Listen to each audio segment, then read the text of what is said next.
This podcast of the Equine Forum is brought to you by the University of Louisville Equine Industry Program at the College of Business. It all begins in 15 seconds right after this word from our podcast sponsor. The University of Louisville Equine Industry Program at the College of Business is now offering a graduate certificate, which can be completed in 15 or 30 weeks and be done as a standalone or used as 20% of your MBA. Classes at both the undergraduate and graduate level are forming now for August.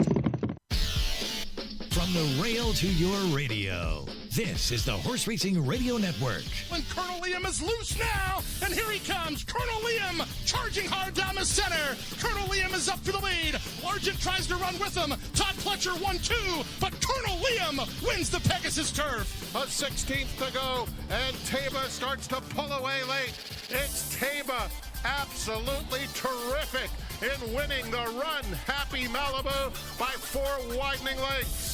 Welcome to the Equine Forum, presented by TwinSpires. A length and a half in the favour of Pee Wee Reese coming to the 8th pole. He extends his advantage to 2.5 lengths over Richards Boy. Then comes Next Shares from the last position, finishing on strongly. But Pee Wee Reese has turned the Hernandez into a one-act affair. It's a dashing win. Harlan's Holiday only a neck off the lead, and now he takes over the lead. It is Harlan's Holiday, 3/4 of a length. Heroes Tribute races in second. Keats is back to third. Then Windsor Castle, and Harlan's Holiday is straight and strong in the Don Handicap. He's 2 lengths in front. Heroes Tribute is second. They come to the wire. Here he is again. Harlan's Holiday. Now here's Mike Penna. Good morning once again, everyone. It is post time for the show that launched a network. It is the Equine Forum, all presented by TwinSpires right here on the Horse Racing Radio Network. Mike Penna, Baron of the Backstretch, wishing all of you throughout HRRN Nation a very Happy New Year. Happy, healthy, safe New Year. I know many of you will be going out tonight. Be careful, be safe, and enjoy your New Year's Eve. As always, I am with you right up until 11 a.m. Eastern on Sirius 216, XM 204, affiliates in Lexington, Louisville, and across the country, and streaming worldwide and podcast on our website at horseracingradio.net. And don't forget, you can access podcasts of all of our shows on every major podcast platform. So wherever you get your podcasts, check out Horse Racing Radio Network and listen at your leisure. Well, last week I opened this show talking about Taba and asking whether or not a win in the Grade 1 Malibu would be enough to sway voters in his direction for Eclipse Champion 3-year-old. I made the point that the Malibu would be Taba's 3rd Grade 1 win this year, to go along with his victories in the Santa Anita Derby and the Pennsylvania Derby. And I stated that a win in the Malibu should have actually simplified things for voters, as no other 3-year-old can boast those credentials, which include 3 Grade 1 victories this year. Not Epicenter, not Rich Strike, not Cyberknife, not even Breeders' Cup Mile winner Modern Games, who now seems to be sort of a quote-unquote wise guy choice, if you will, by many to be selected as a 3-year-old champion. Should Modern Games even be in consideration for a 3-year-old championship? Or are we trying to compare apples and oranges? Rather than debating whether or not Modern Games should be considered for a 3-year-old championship, should we be looking at this completely differently and asking if there needs to be an Eclipse category for 3-year-old male turf champion? Quite often, the champions in any given year are determined by the results on Breeders' Cup Friday and Breeders' Cup Saturday. When voters, and I'm one of them, make their selections for the Eclipse Awards, the categories don't align with the divisions of the Breeders' Cup in every single Eclipse category. There are 14 Breeders' Cup races, all representing very specific divisions or specialties, if you will.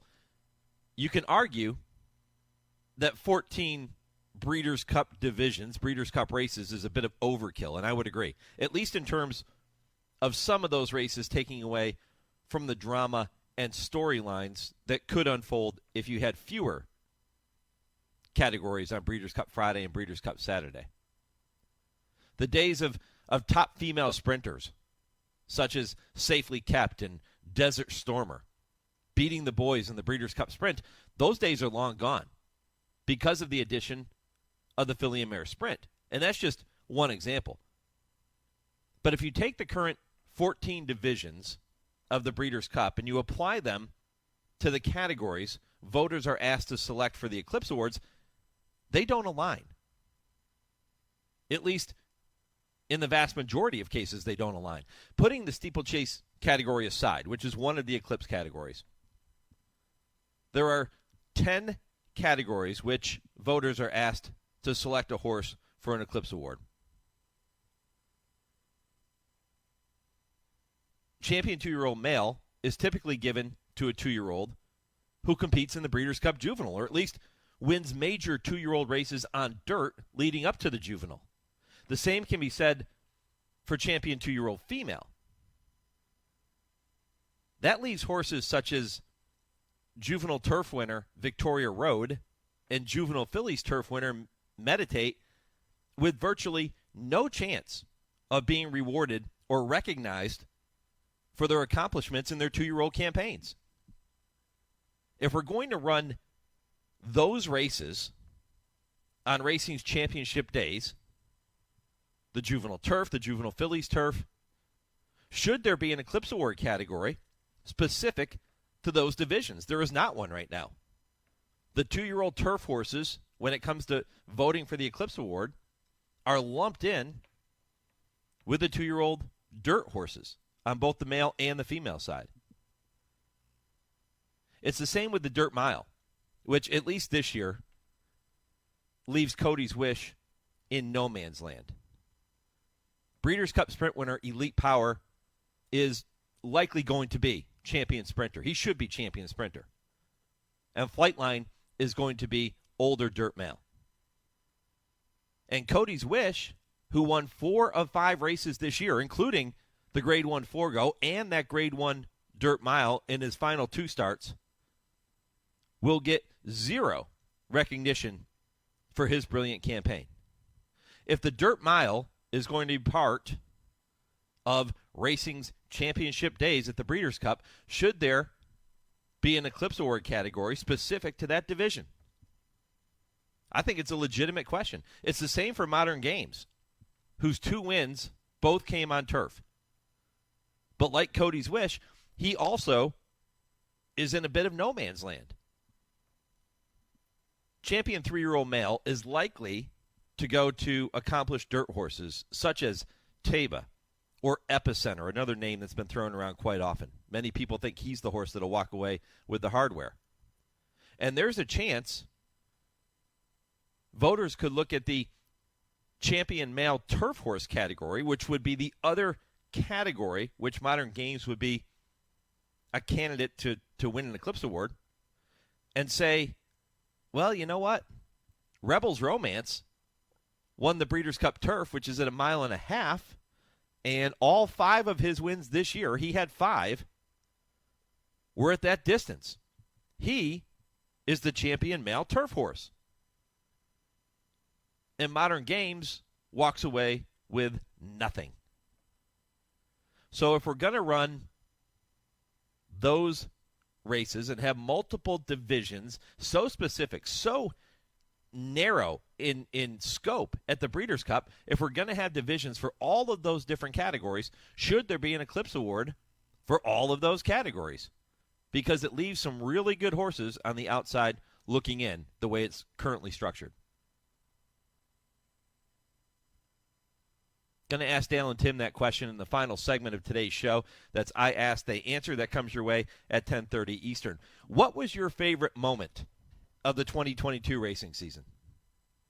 There are several to choose from. Flightline is going to be one that comes to mind immediately with his win in the Breeders' Cup Classic. I've heard many people say, well, what about the Pacific Classic, Byron? That was maybe the performance of the year. Certainly right up there. That dominating win by Flightline. What about Cody's Wish? Just mentioned him. His win in the Forgo was emotional. His win in the Breeders' Cup Dirt Mile took things to another level. Was that the moment of the year? Was it the moment when Cody Dorman was in the winner's circle at Keeneland after the dirt mile with tears running down his face, sitting in his wheelchair with the garland of flowers draped across him, across his lap? Was that your moment of the year? What was your favorite moment of the 2022 racing season? I have a feeling I'm going to get a lot of different answers today. That is the poll question. Go to @HRRN on Twitter, Horse Racing Radio Network on Facebook to let me know your thoughts. If you don't do social media, all you have to do is email the show, mike@horseracingradio.net. Let me know, what was your favorite moment of the 2022 racing season? Your personal favorite moment that stood out to you. Dwayne Lucas, his win in the Kentucky Oaks, from a human interest story. I said at that moment, when Secret Oath crossed the finish line and Lucas had pulled it off, 31 years? Was it 31 years? I guess it was the gap in between his most recent win in the Kentucky Oaks and now Secret Oath. That's remarkable. I said at that moment, that was your moment of the year. And then 80-1 Rich Strike bounces home to win the Kentucky Derby less than 24 hours later. Yeah, pretty cool. What was your favorite moment of the 2022 racing season? I want to hear from you. Let me know your thoughts. Byron King is going to be with me in the first segment after this commercial break in right around 4 or 5 minutes from right now. Byron with Blood-Hore will share his favorite moments of the 2022 racing season. Terry Finley from West Point Thoroughbreds, part owner in Flightline, is going to be with me at 8:35 to look back on his memorable year. And it wasn't just Flightline. West Point had a tremendous season here in 2022. I'll talk to him about all of their success, and he'll share his thoughts.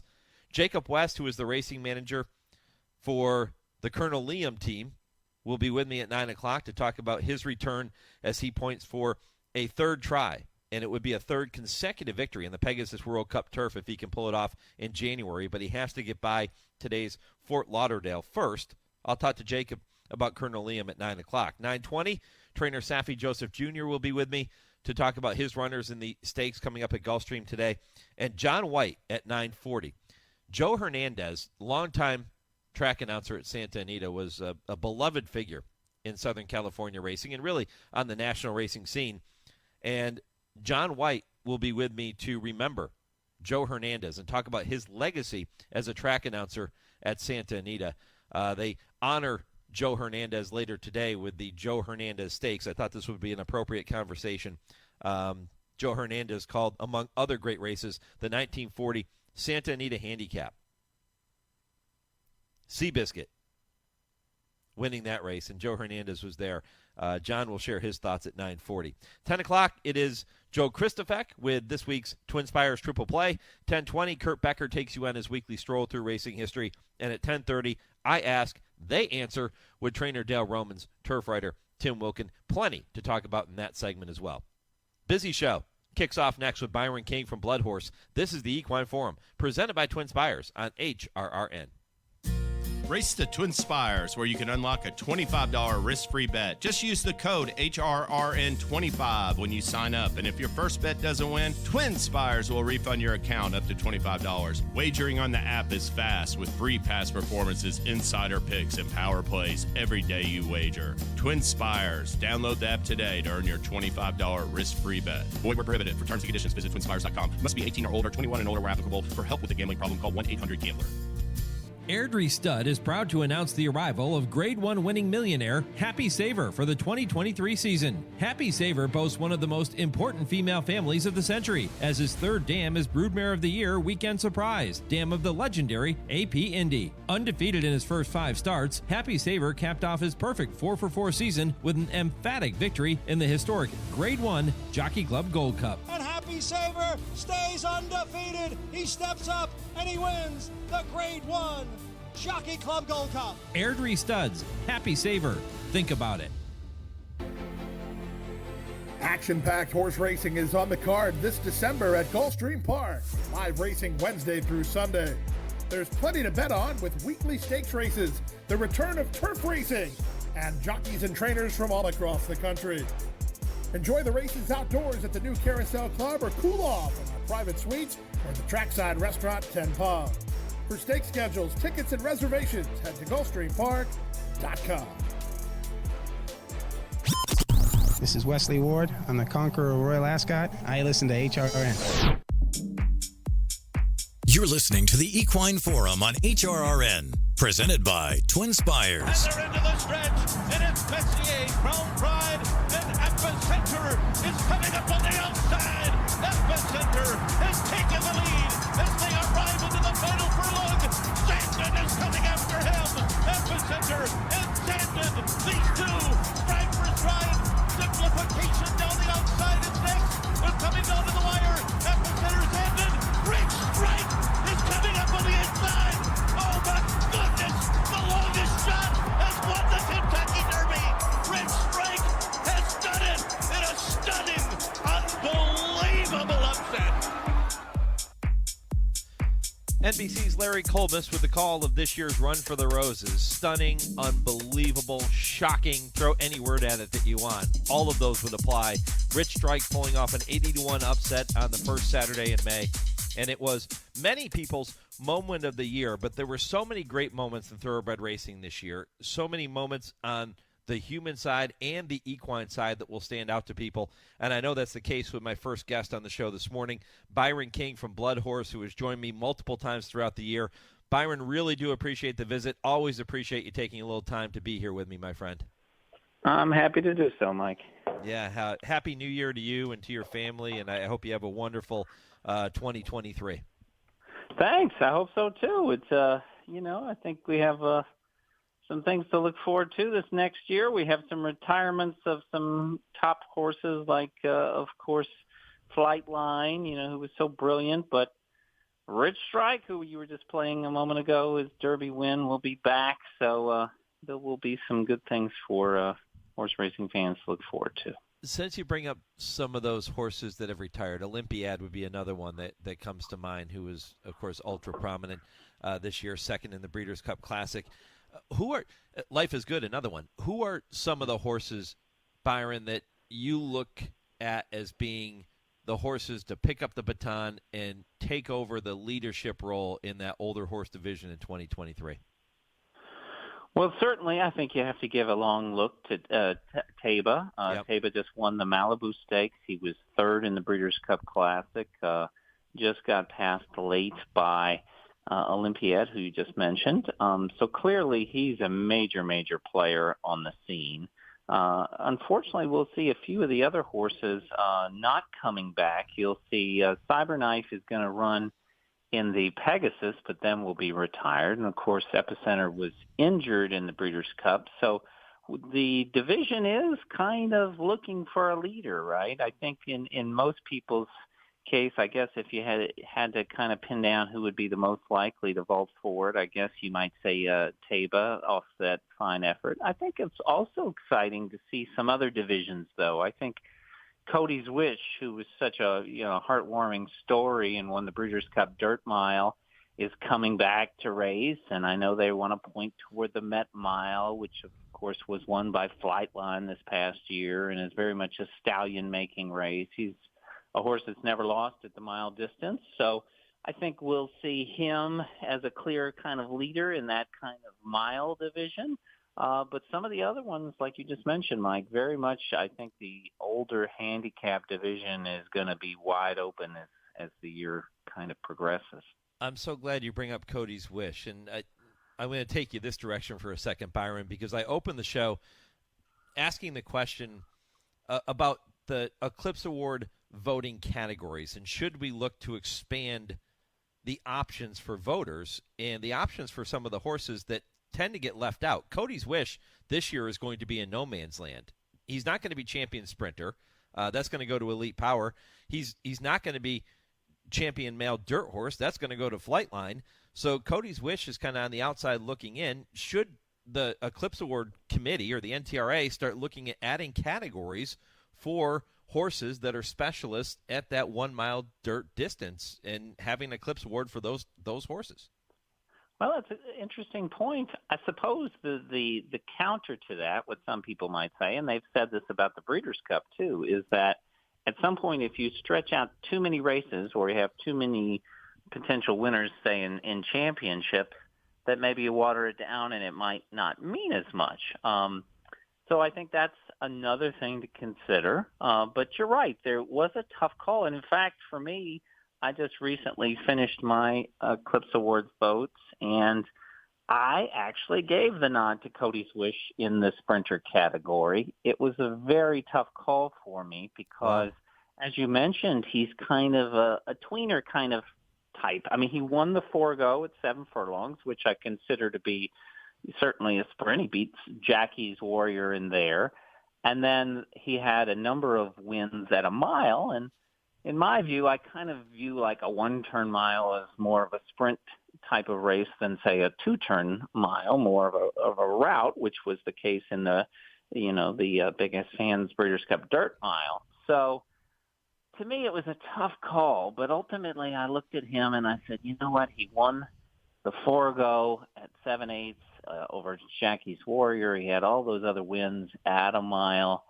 Elite Powers sprint, I felt like the sprint this year was not as fast as some of the other races on speed figures and things of that nature, and it also had some defections leading up to it. Jack Kristufek didn't run due to injury, and I just didn't. He came on the scene so late, and then Jackie's Warrior, of course, was beaten in that race. So I went for Cody's Wish. It'll be interesting if other people do as well, but I could see any of those three that I just mentioned, Cody's Wish, Elite Power, or Jackie's Warrior, garnering support. Yeah, I struggled tremendously with that category, and I ended up voting for Elite Power, and it was tough because I think that, you know, when I looked at it, it boiled down to the fact that Elite Power had also won the Vosburg, which is at 7/8, and I consider that a sprint. So he won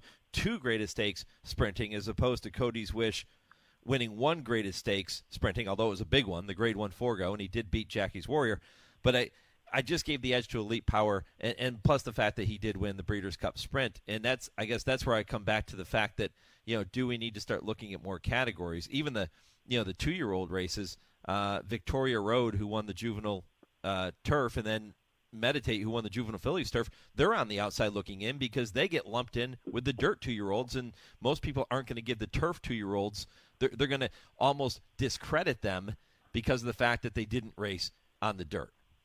That's certainly true. I think, given what you just mentioned, the fact that there isn't a category for every kind of type of horse, there is a tendency to prefer dirt over turf horses, and I mean certainly that was the way that I went with voting for year-end kind of championship prizes. I also favor, for what it's worth, I like to see horses that make at least a couple starts in North America. I don't absolutely just rule out a horse that just runs once, but I, for the most part, want to see a more than a one-race campaign for me to typically vote one on top. So from that standpoint, I did vote for Modern Games, who made 2 starts in North America for the turf winner. I did too. He was one of my finalists for champion 3-year-old male, but I ultimately leaned toward dirt horses in that category, and I gave a slight edge to Epicenter over to Taba. So, and I think I had Modern Games 3rd, if I remember right. But it was, it's a tough call on these kinds of things because clearly, Modern Games was brilliant, right? But do you give him the 3-year-old title over the more established dirt horses, that are the ones that people come to know and come to expect, and there's such emphasis on the Triple Crown and the Travers and those kinds of races. So, it's the challenge that we have as voters. Yeah, I went Taba, Epicenter, Modern Games in that 3-year-old champion division. I thought the 3 Grade 1s by Taba, that was plenty to put me on his team for the Eclipse Award. And I did pose the question in my opening segment about Modern Games. Is it time we start looking at a 3-year-old male turf champion? if we're going to, have these championship races at the Breeders' Cup and have horses get left in no man's land. If you're going to run the championship races, especially for those 2-year-olds, the 2-year-old turf races, if you're going to run them on racing's championship days, which typically do determine the year-end champions, should there be a category for those horses so they at least get recognized for the great work they did in their 2-year-old campaigns? It's a legitimate question in my opinion, and it's something that I think should be looked at. But again, you come back to the point of maybe watering things down too. And that was not the reason I asked you to join me on the program, but we kind of got off on that discussion, which is fine. But Byron King is with me from Blood-Hore. Byron, when you think back on 2022, some of the top moments that stood out to you, what are those going to be? Well, when you called and asked me on the show, I've been thinking about it, over the period of time that's elapsed, and I'm going to go with what was still my gut feeling from the moment you called me, and that was, it was the Breeders' Cup Classic. It was Flightline, and it was such a incredible experience for me to watch that. It was not a race that I think anybody was like, oh, this is the greatest betting race or anything.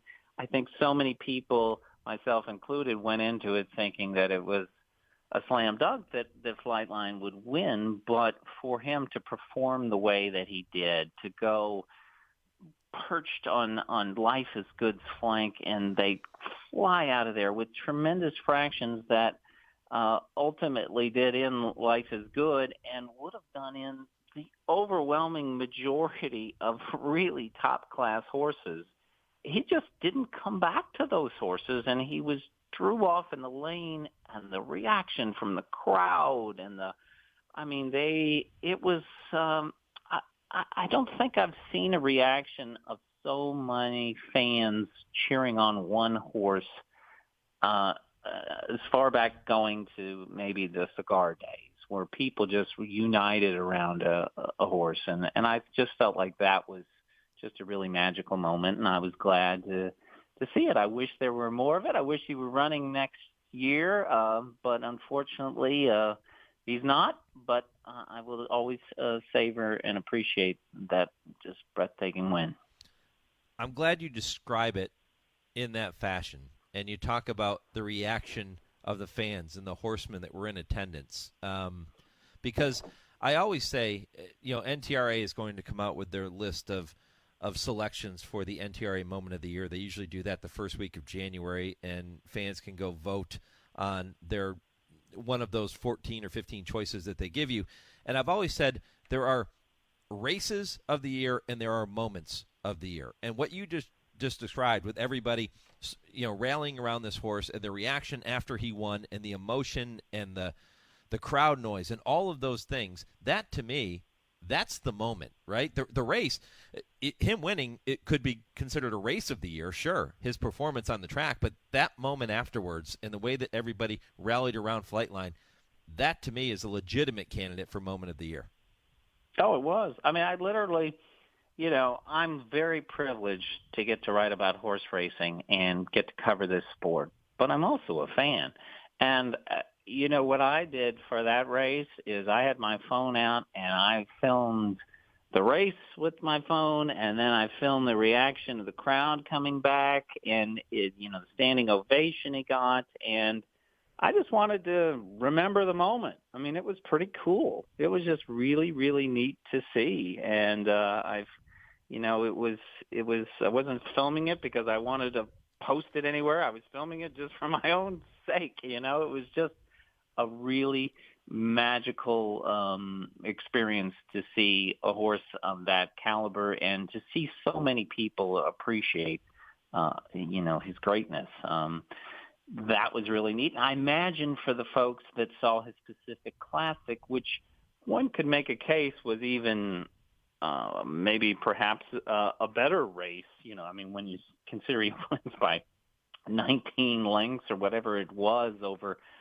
Country Grammar, a top-class horse, and I mean, wow. But I was not there for that particular race out at Del Mar, but just watching it on television, it was a jaw-dropping performance and one that certainly ranks up there, at least in the top 5 or top 10 of the moments of the year for me as well. So Flightline, we didn't see a lot of him last year. I mean, 3 starts, the Met Mile, the Pacific Classic, the Breeders' Cup Classic, but he put on a show when he showed up. Yeah, and it's a shame that we won't see him this coming year in 2023, but you certainly understand the economics of the sport and the way the industry works, and there's so much money involved with sending Flightline off to stud. It's hard to say, yeah, we're going to keep him in training and give him one more season, but he certainly gave all of us a thrill, including yourself, this season, and we thank him for that, and we wish him all the best in his stud career. Byron, I've got to get to another break, but I wish I had more time to spend with you. We kind of got talking about other topics, which is always interesting when I have you on the program, and really do appreciate the conversation here this morning, and thanks for sharing that memory of Flightline with us. Oh, my pleasure, Mike, and Happy New Year to you and your family and everybody at Horse Racing Radio Network. Appreciate it, Byron. Byron King, Happy New Year. Byron with Blood-Hore does a fantastic job. You can follow him on Twitter. You can check out his stories and articles that he writes at bloodhorse.com. All right, time now for your Legends of the Turf. When I come back, I'll continue to reminisce about 2022 and Flightline in particular as I welcome Terry Finley from West Point Thoroughbreds to talk about what it was like owning a piece of Flightline here in 2022. That's next, right after your Legends of the Turf. On October 27, 1974, at Woodbine in suburban Toronto, Canada, the 37th running of the Canadian International Championship Stakes over the testing distance of 13 furlongs was the feature race on the card.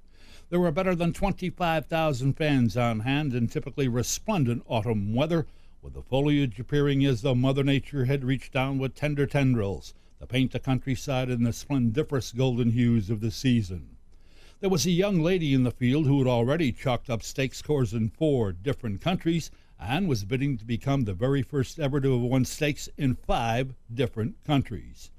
She was an elegant, lovely, statuesque young lady who simply exuded class, looked every bit the part, and she was a Kentucky bred. She was by Vaguely Noble out of Charming Alibi by Honey's Alibi, and was racing in the silks of Nelson Bunker Hunt. She had won the Prix Yakoulef in France at 2. At 3, she had scored in the Irish Guinness Oaks, the King George VI and Queen Elizabeth Stakes in England, and the Prix Saint-Hilary, the Prix de la Grotte, and the Prix Nier in France. And further, she had humiliated an outstanding field of international runners in the Washington, D.C. International, an invitational at Laurel Park in Maryland. At 4, her age at the time of the event being recapitulated, she had won stakes in 3 countries: the Grand Prix de la Saint-Cloud in France, the King George and Queen Elizabeth Stakes, and the Benson and Hedges Gold Cup in England, and the Man o' War Stakes right here in America. She was already a thoroughbred millionairess, and this race, if she won it, would add another $91,000 plus to her already most imposing bankroll. She went postwards in this race at odds-on, 85 cents to the dollar. Her bevy of backers were not the least bit disappointed with her effort this day. On a firm grass course, she toted her 123-pound impost to front-running fractions of 47-1 for a half, 137-3 for a mile, and a final time of 2:40 for the 1 5/8 miles, while winning with veritable ease. She had in the process clipped a full second off the course record for the distance set by Axe in 1963, and she went the distance in 1 4/5 seconds faster than Secretariat had done just the year before in his winning effort. She had become the world's leading money-winning distafer and had pulled off something never done before in the entire illustrious annals of thoroughbred racing history. She won stakes races in 5 different countries: England, Ireland, France, America, and now Canada. She did have a nemesis, a la Noor de Citation, or affirmed to Aladar. That horse was named Ale France. The latter defeated our subject for this piece on all 6 occasions when they met over 3 racing seasons. Her lifetime statistics: 12 wins and 23 trips to the post, with composite earnings of better than $1,200,000. This classy lassie who personified elegance, grace, poise, and stature on the racetrack, who firmly planted her hoofmarks in the pages of chrono racing history with capital letters, and capped off a marvelous career with that win at Woodbine, October 27, 1974, was the Great Dahlia. Race to TwinSpires, where you can unlock a $25 risk-free bet. Just use the code HRRN25 when you sign up. And if your first bet doesn't win, TwinSpires will refund your account up to $25. Wagering on the app is fast with free past performances, insider picks, and power plays every day you wager. TwinSpires. Download the app today to earn your $25 risk-free bet. Void where prohibited. For terms and conditions, visit TwinSpires.com. Must be 18 or older, 21 and older where applicable. For help with a gambling problem, call 1-800-GAMBLER. New to Coolmore America for 2023 is Jack Kristufek, a son of top sire Munnings and a 3-time Grade 1 winner. Jack Kristufek was an 8 3/4 length winner on debut at Saratoga at 2 before winning the Grade 1 Champagne with a whopping 102 Beyer. His 3-year-old campaign included wins in the Grade 2 Pat Day Mile, the Grade 1 Woody Stevens by 10 lengths, and the Grade 1 H. Allen Jerkins. Jack Kristufek stands at an introductory fee of $45,000. Call the team at Ashford today to book your mare before he fills up. Racing fans, Santa Anita's Classic Meet is underway, and there has never been a better time to experience world-class racing and so much more at the Great Race Place, including a wide variety of dining experiences, along with trackside promotions that include dynamic food and beverage offerings, and of course, our infield family fun zone, all at the foot of the majestic San Gabriel Mountains in Arcadia. Saturday is the last day of the year, so don't miss out on our New Year's Eve and New Year's Day brunch in the Front Runner, where you can enjoy glass-enclosed comfort with an individual tabletop TV monitor while you enjoy spectacular views and our specially curated buffet. That's on both Saturday and Sunday in the Front Runner restaurant high atop the grandstand. Fans, don't forget, it's never too late to join the fun and play in our $7,500 online Survivor. It's free to enter and play. Just select one horse a day. You can play for free at santaanita.com/contest. Please note, first post time on New Year's Eve and New Year's Day and on through Sunday, January 8th is at 12 noon. I'm 3-time Derby winning jockey Gary Stevens. This is Rosie Napravnik. Hi, my name is Sean Bridgerman. Hi, my name is Alan Garcia, and I listen to Horse Racing Radio. You're listening to the Equine Forum on HRRN, presented by TwinSpires. Here's Flightline. He was 3 lengths away. He was 2 lengths away. He draws within a length and a half of Life is Good, and this duo goes on past the quarter pole into the stretch at Keeneland, and Flightline just moves right by Life is Good. Flightline has the lead. He's got it by 2. He's got it by 3. A furlong to go. Life is Good is second. Gap of 5 back to Taba. Flightline, a 16th to go. World-class racehorse, world-class performance, and a world championship event. Flightline has won the Breeders' Cup Classic. Welcome back to the Equine Forum, presented by TwinSpires. Kurt Becker with the call of what is going to be many people's moment of the year. Flightline winning the Breeders' Cup Classic, going out in style, wrapping up his career a perfect 6 for 6, and he certainly provided all of us with many special moments here this year and throughout his entire career. And to look back on what this year has been like on the ownership side is Terry Finley from West Point Thoroughbreds. They involved in the ownership group with Flightline, along with Horonis Racing, Sienna Farm, Summerwind Equine, and Woodford Racing. Terry is with us now. Terry, good morning, my friend. Happy New Year. Hey, Mike. Happy New Year to you guys. And I will tell you, my vote is for Flightline, but it was a great year of racing and for the industry all around in any number of areas. Which Flightline race are you going to choose when you think about the moment of the year? Because there were a few brilliant races this year. Well, there were 3 of them, right? I know that's what our detractors. Trust me, I speak on behalf of all of our partners and everybody connected. I wish we would have had a couple more, but just not to be. I'd say it was close, but the Breeders' Cup, I mean, you think about what we all, everybody in the industry, especially, Breeders' Cup is, has overall, they've done such a great job and it's evolved into the extravaganza, if you will, the 2-day, the festival. So I'd probably say the Breeders' Cup is my short answer to that question. Yeah, and you couldn't fault anybody who said it was the Pacific Classic or maybe even the Met Mile was their moment of the year with Flightline, because all three of those, I guess as Tom Durkin would have said when he was calling races, were routinely brilliant, right? Yes. Actually, I just texted. I checked in on Tom Durkin about 10 minutes ago. It's ironic you bring in Tom's name up, but I'm doing great, and he's up in Saratoga, by the way. And I mean, he was a gift, I think, to the entire industry, and we were just, we're humble. I know it sounds trite, but it was such an honor to be involved in his racing career. We'll never forget it. He's given us so much, and just hope he continues. And I obviously the folks at Lane's End and Bill Farish, they're going to give him every shot in the world, to get to a very high level on the breeding side of our industry. Terry, as a fan, I'm always disappointed when our stars go off to stud, and it seems like they're just in the prime of their career, and that's certainly the case with Flightline. Who knows what else this horse could have accomplished going forward. He doesn't owe any of us anything, but as a fan, I would have loved to have seen him come back for a 2023 campaign. Talk about the conversations and the thought process involved with a partnership group when you're trying to make that decision, whether to keep them going or to retire them to stud.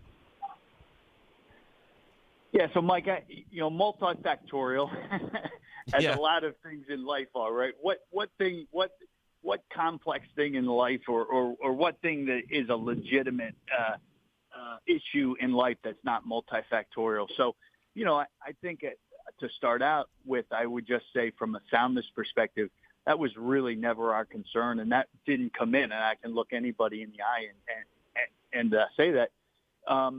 Look, it was really a situation where we would have had to have gone over to the Middle East to have made it worthwhile from a cost and an investment standpoint. So everybody knows that, look, we're standing for 200,000. We're going to breed to 150 mares. So you can do the math. I can do the math. Like, that's a pretty high hurdle to get over, especially when we would have been talking about 4 or 5 races, and most of them would have been 3 and 4 horse fields, and we would have been 1 to 50. So look, I guess it just depends on the day of the week where my perspective on this adjusts.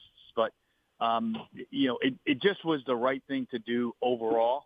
But I certainly don't downplay the outlook that the industry would have benefited from another year of Flightline. So, what are you going to do? You just acknowledge that, like, it's not a black and white issue. I think he brought a lot to the industry, and those are the things, what he brought to the industry and to the people involved with him, and the industry, outside, and the attention we got from the outside world, right? Those are the things that I'm going to focus on. We'll let the pundits and the really, really smart people figure out as the years go by what we should have done, but I know we're all comfortable with the path that we've taken. Visiting with Terry Finley from West Point Thoroughbreds, part owner in, no doubt, Horse of the Year champion older dirt male Flightline. Those Eclipse Awards are going to be given out at the end of January, and I think Flightline is going to hear his name called on multiple occasions, and that is music to the ears of Terry Finley. I know that. Terry, Byron King from Blood-Hore was with me in the first segment of the program, and he was looking back on his top moments of the year, and he chose Flightline in the Breeders' Cup Classic, not so much because of the race itself and his performance on the track that day, but because of the crowd reaction and the way that all of the fans and all of the horsemen at Keeneland, in the horse capital of the world, just rallied around this horse and embraced this horse, in the moments leading up to the race, and then certainly after the race as he was coming back to the winner's circle. That was a moment he's never going to forget. That roar of the crowd. Does that make sense to you? I mean, can you remember what that moment was like when he was coming back to the winner's circle? Yeah, it does, Mike. And I would agree with Byron. I think he's got a great sense and a great feel for the business. So I'd be right in line with him. yes, I do remember that because we had an opportunity to get interviewed, Costa and Bill Farish and I, by Nick Luck. And I remember looking back as he was walking because he kind of got interrupted because I think he asked Costa a question. And then that roar came, I think, when Flavian stopped and he started to applaud on top of Flightline. So, yes, that will remain with me. And look, I think when you see other big races, the Derby and the other classics, usually when you see them in the winner's circle, the crowd is either working on the next race or they're exiting. And I didn't see that many people exiting when they were all. I mean, I saw the same wave, after that I did before. So yes, I was, that just gives you chills when you think about the support, especially as you mentioned, Mike, the fact that it was at Keeneland and we all know that Keeneland and the Lexington area is really the heartbeat of the thoroughbred world across the globe.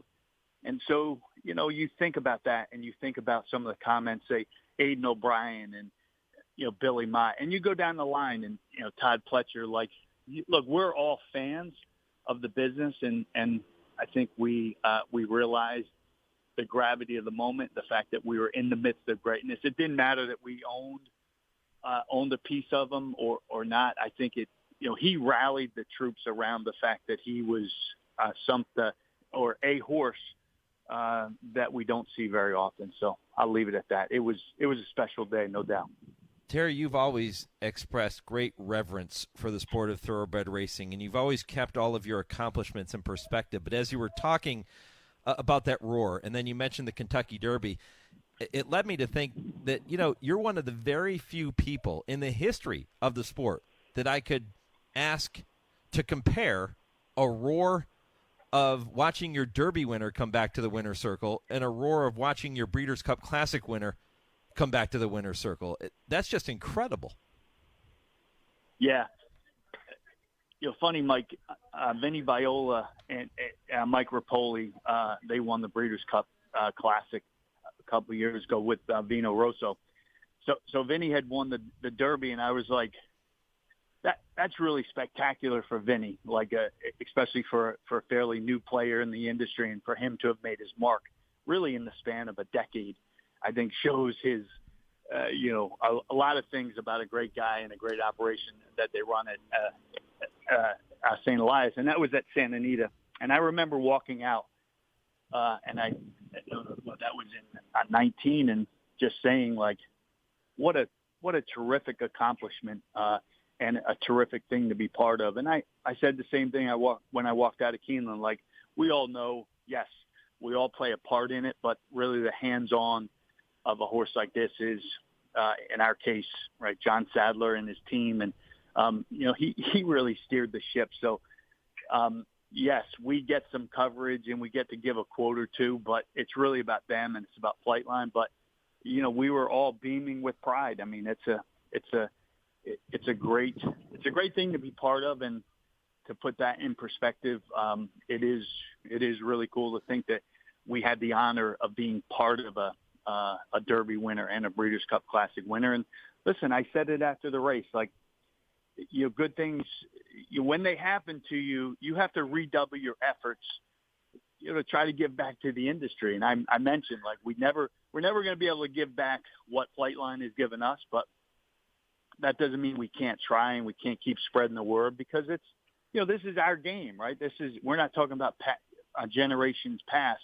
This is our generation's time to move this business forward. And so I think in total, I think Flightline probably gave us all a signal to buck up and to, keep doing the good things that we're doing to try to improve and to try to address the challenges that we have. And that's kind of what I took away from the blessings that we've had as Derby winners and winners of the Breeders' Cup Classic.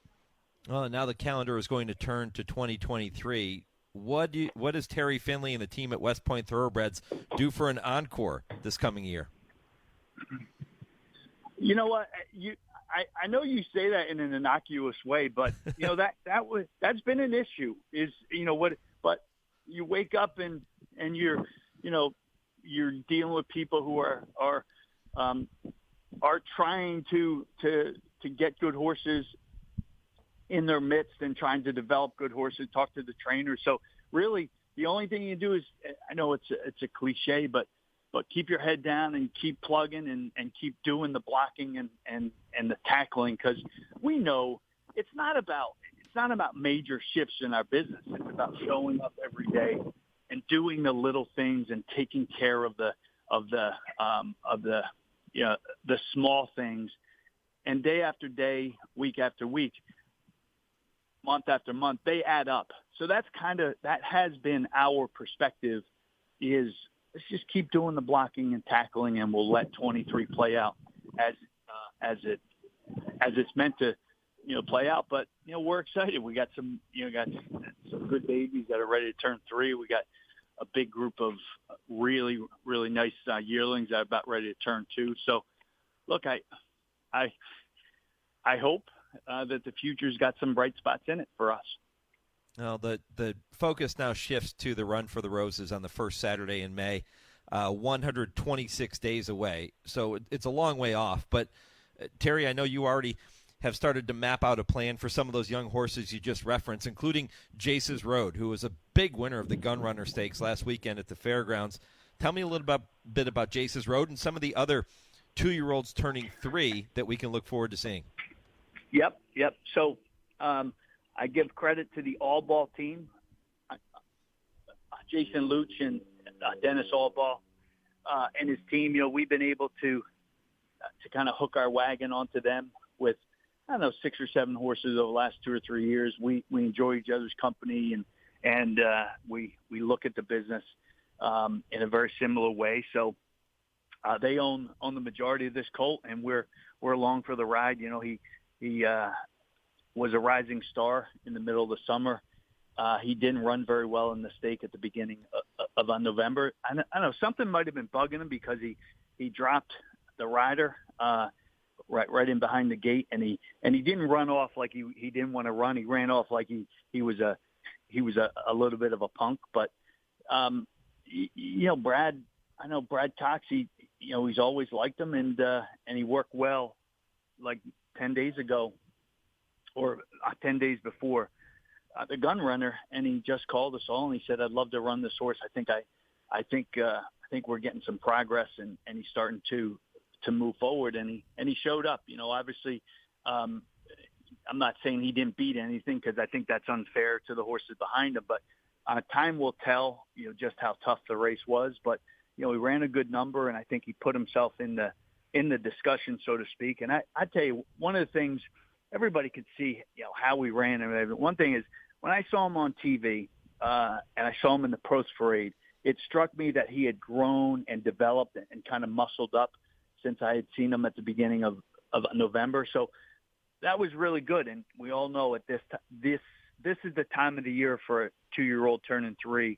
If they're going to make a move forward, they're going to make a move forward, in the November to February time frame. And I think we've had that. And I was very pleased when I saw him in the post parade, and he kind of moved that over into his effort, and it was a good effort. Set us up well, and now we have to figure out where to go. I think he's probably going to wait and not run in the Lecomte and put a big circle around the Risen Star, and if we're good enough, we'll take the next step.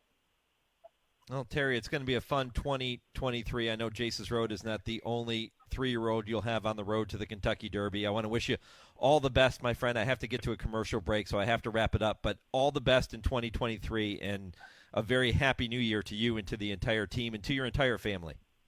Absolutely. Same to you. And Michelle, keep up the great work. I always following you guys. And I think you're going to have Dale Romans on here in a couple minutes, right? So I know he and Tim Wilkins have done a great job, and I love to listen to you guys every week. Very informative and educational, to say the least. Yeah, I appreciate those kind words. And yeah, Dale and Tim, 2 of the good guys in the sport, and they're great entertainment when they come on the show. I can tell you that. They sure are. So, yeah. Terry, appreciate it, my friend. Happy New Year. You got it, Mike. God bless. Bye-bye. All right, Terry Finley, West Point Thoroughbreds here on HRRN. When I come back, I will tell you what's ahead in Hour 2 and Hour 3. Plenty more content to come. This is the Equine Forum on the Horse Racing Radio Network. Hi, Tony. Hey, Matthew. There's a reason why Tony's Steaks and Seafood is my favorite restaurant. It's because I want to feel part of the family. Isn't that right, Tony? That's right. There's a saying on the wall that I truly believe in. There's always room for one more at our table. We just want you to be part of our family. And believe me, you will be. It's Tony's Steaks and Seafood right across from Triangle Park. Visit them at TonySteaksandSeafood.com.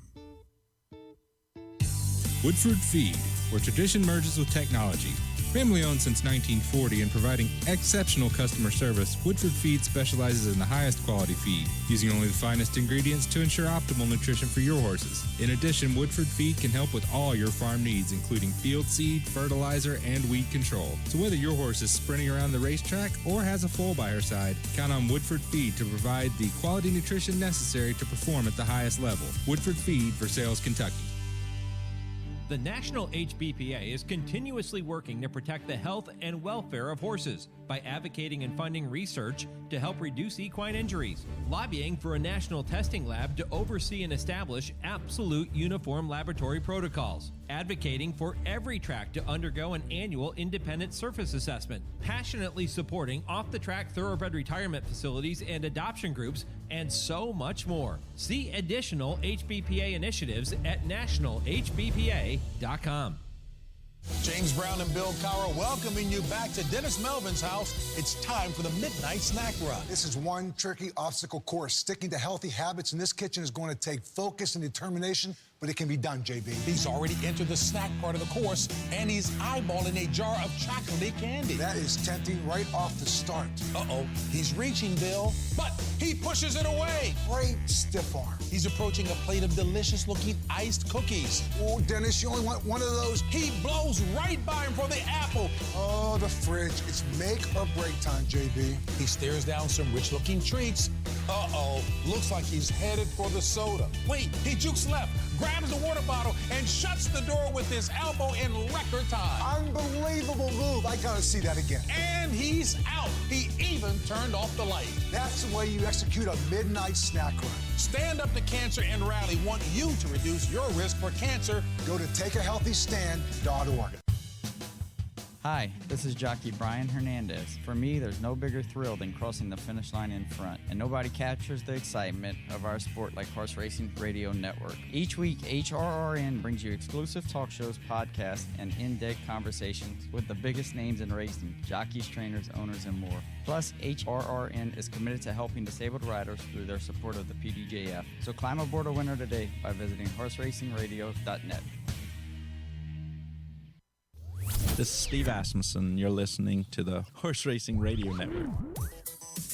You're listening to the Equine Forum on HRRN, presented by TwinSpires. 7 lengths from first to last as Colonel Liam makes a bid for the lead. Never surprised his barn buddy has inside position and is still right there. These two off the corner, well clear of the others. Down the center, Channel Cat with a tone. There's an eighth of a mile to go. Colonel Liam set down driving with an eighth of a mile more to get. Never surprised is fighting back, but he's second best. It's 2 Pegasus Turfs back to back for Colonel Liam. He wins by a length and a half. His stablemate, Never Surprised, held on for second and got close for third in 149 and 4. Colonel Liam, a second consecutive victory in the Pegasus World Cup Turf. He will try to make it 3 in a row in late January if he stays on track. He goes in the Fort Lauderdale later today at Gulfstream. That is his prep for the Pegasus World Cup Turf. Jacob West, who is the racing manager with Colonel Liam and his team, will join me coming up in a few minutes at 9 o'clock Eastern to talk about his comeback and what this year has been like for him. He hasn't started since I believe it was the 9th place finish in the desert in Dubai back in March. He's going to try and get back on track later today. Saffie Joseph Jr. going to be with me at 9:20 Eastern. And Jon White, the morning line odds maker at Santa Anita, going to be with me at 9:40 to reflect upon the legacy of longtime Santa Anita announcer Joe Hernandez on this day where they honor him with the Joe Hernandez Stakes. Joe Kristufek at 10 o'clock Eastern with the TwinSpires Triple Play. Kurt Becker takes you on his weekly stroll through racing history at 10:20. And at 10:30, I Ask, They Answer with Dale Romans and Tim Wilkin. I want to take just a second to make you aware of something that occurred 1 week ago with my good friend Stuart Morris. Stuart, a consigner. He consigns horses. You've probably heard him on this show many, many times. You've heard us talk about him. He sponsored a segment on this show for a long time. Stuart, 1 week ago, suffered a stroke and has incurred some paralysis, which they are hoping will go away over time. He is in rehab right now at Cardinal Hill here in Lexington. And Mockmer Hall's Kerry Brogdon and Eaton Sales account manager Jay Goodwin have set up a GoFundMe page for Stuart to help him and his family with some of the medical expenses that are going to be incurred over the course of his recovery and what's already happened over the past week. And if you go to the link on our website, it'll be posted in our show notes with the podcast of the program after we finish up at 11 o'clock Eastern. We're going to have a link to that GoFundMe page. And I would encourage you, if you'd like to help Stuart out, he's a wonderful person, wonderful fan of the show and a fan of racing and just loves the horse. And if you want to help him out, you can visit that GoFundMe link and donate to help him with what he's battling right now. And I did text with him the other day. He was in good spirits, and he said that that this is a fight that he is going to win, and I have absolutely no doubt. So, Stuart, if you're listening, I know you listen a lot. We are thinking of you, and you are in our thoughts and certainly in our prayers, my friend. All right, coming up in hour number 2, Jacob West will kick it off, and he'll talk about Colonel Liam, his return later today in the Fort Lauderdale at Gulfstream. That's all ahead. Hour 2 is next, right after I pause 10 seconds for station identification and your Visit Barbados racing update. This is the Horse Racing Radio Network.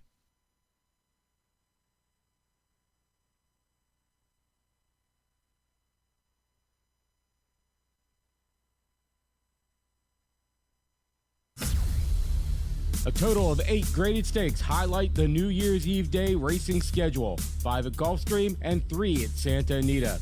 In South Florida, Colonel Liam returns for the first time since a 9th place finish in the Dubai Turf on March 26th. A strong showing in today's Grade 2 Fort Lauderdale will send the Todd Pletcher trainee to the Pegasus World Cup Turf and a shot at a 3rd consecutive victory in the Grade 1 event. Among the trio of graded stakes slated for the Great Race Place is the Grade 3 Robert J. Frankel, named in honor of the late Hall of Fame trainer who won the race a record 8 times from 1973 to 2007. This year's renewal has attracted a well-matched field of 11, including Eclipse Thoroughbred Partners Grade 1 winner Queen Goddess. And that's your Visit Barbados Racing Update, brought to you by Barbados Tourism.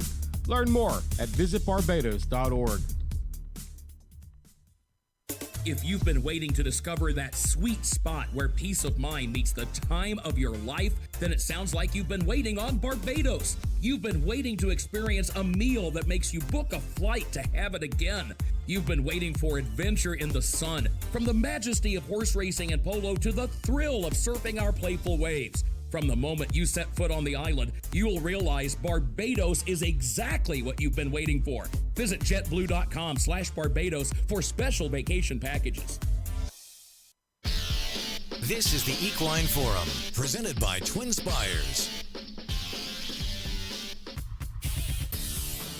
Welcome back. Hour number 2 of a very busy Saturday morning edition of the Equine Forum, presented by TwinSpires. Mike Penna with you right up until 11 a.m. Eastern, and covering a lot of ground, looking back on the year that was in 2022 and looking ahead to some of the things coming up in 2023. Byron King from the Blood-Hore was with me in the first hour of the program, along with Terry Finley from West Point Thoroughbreds. If you missed any portion of the show at all, any of those interviews or any of the interviews coming up, if you can't make it to listen to me live, you can go back and listen to the podcast at your leisure. You can do that at horseracingradio.net, and you can do that on every major podcast platform. Also, remember, you can follow us on social media every single day. Go to @HRRN on Twitter, Horse Racing Radio Network on Facebook to stay in touch with what's coming up here on HRRN, and subscribe to our weekly email newsletters we send out. You can do that on our website as well at horseracingradio.net. The poll question today what was your favorite moment of the 2022 racing season? I know that many of you are chiming in on our social media pages, and you can email the show if you don't do social media, mike@horseracingradio.net. Let me know, what was your favorite moment of the 2022 racing season? Not surprisingly, Flightline getting a lot of respect and a lot of people saying Flightline provided them with their moment of the year, but there were so many others, and it was such a great 2022, and we're looking ahead to what promises to be a tremendous racing season in 2023. Well, Colonel Liam is hoping that he is going to have a big 2023, and before he gets to that point, he has to take care of business later today in the Fort Lauderdale at Gulfstream. Then he'll head in search of a three-peat in the Pegasus World Cup Turf in late January. Joining me now is Jacob West, who is the racing manager for owners Robert and Luana Lowe. Jacob, appreciate the visit, my friend. Happy New Year. Thank you, Mike, for having me on. Yeah, Happy New Year to you, too. Really excited to see Colonel Liam back in action. He's been out of action since his 9th place finish in Dubai back on March 26th, but now we get a chance to see him maybe move on to a shot at a three-peat in that Pegasus World Cup Turf. Talk to me about how he's doing and what you've seen from him over the past several months. Yeah, we took a little bit of an experimental trip going over to Dubai and running him over at Maidan, and he came out of that just a little jammed up and a little, bone bruising and foot sore and everything like that. To be quite honest, the trip was a little rough on him. So Mr. and Mrs. Lowe are just incredible owners in the game, and they decided to give him some time off, with Todd's recommendation. And quite frankly, we had the opportunity to stop on him and to retire him and put him out to stud. But, we made the decision kind of collectively to bring him back. They're just incredible owners and they're incredible sportsmen. They love seeing their horses run. So they decided to bring him back and put him back into training. And it looks like he's rewarded us with that decision, with how he's coming back into the race, and he's training forwardly and kind of looks like he's back to his old self. Yeah, I guess that was going to be my next question. He is training extremely well. Does he look like the Colonel Liam that has won the previous 2 Pegasus World Cup Turf Invitationals? It was funny.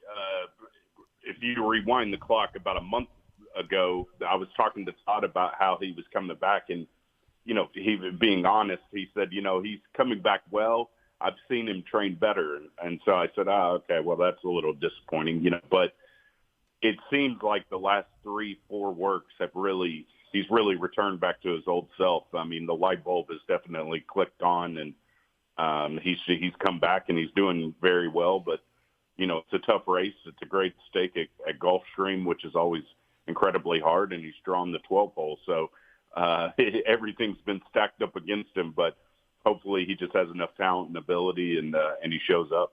Yeah, the Fort Lauderdale was kind of the backup plan for him, wasn't it?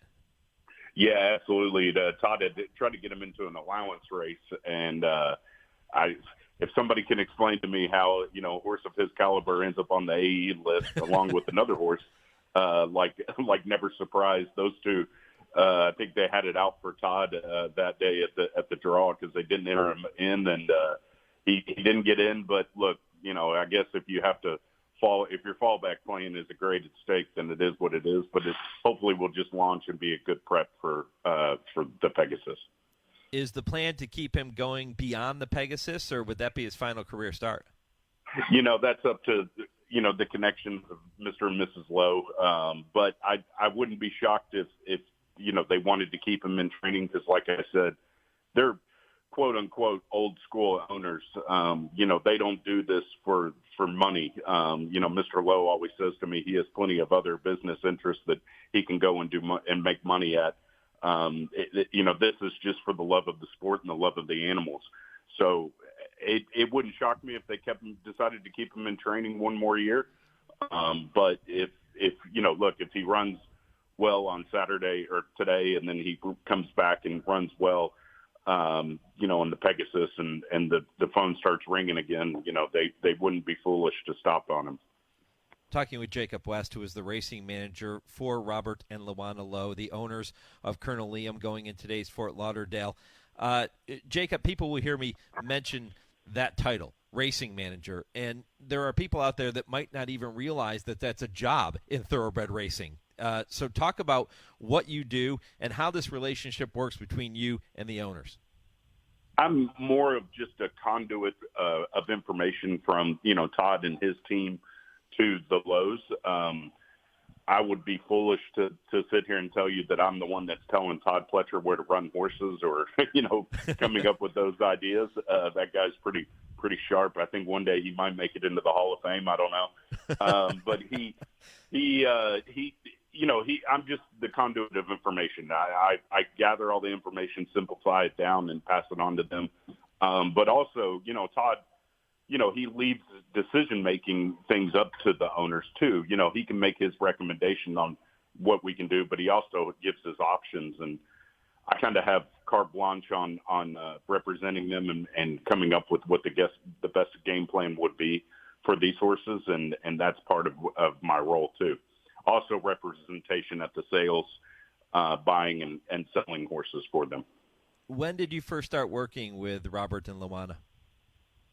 I met them during my time when I was at TaylorMade Sales, and obviously they're a big selling operation. But I knew that they had a love for racing, and I approached them with an idea that, to go out and kind of up their game a little bit, because I knew they loved racing, and I knew they loved racing at a high level. So I went to them probably, I'd say it was 5 or 6 years ago. And just proposed an idea to them, and they believed in me and what I had to offer, and they got behind me and supported me, and we haven't looked back since. When you go to the sale and you start looking at horses that they may be interested in purchasing, are there certain types of horses that fit their program better than others?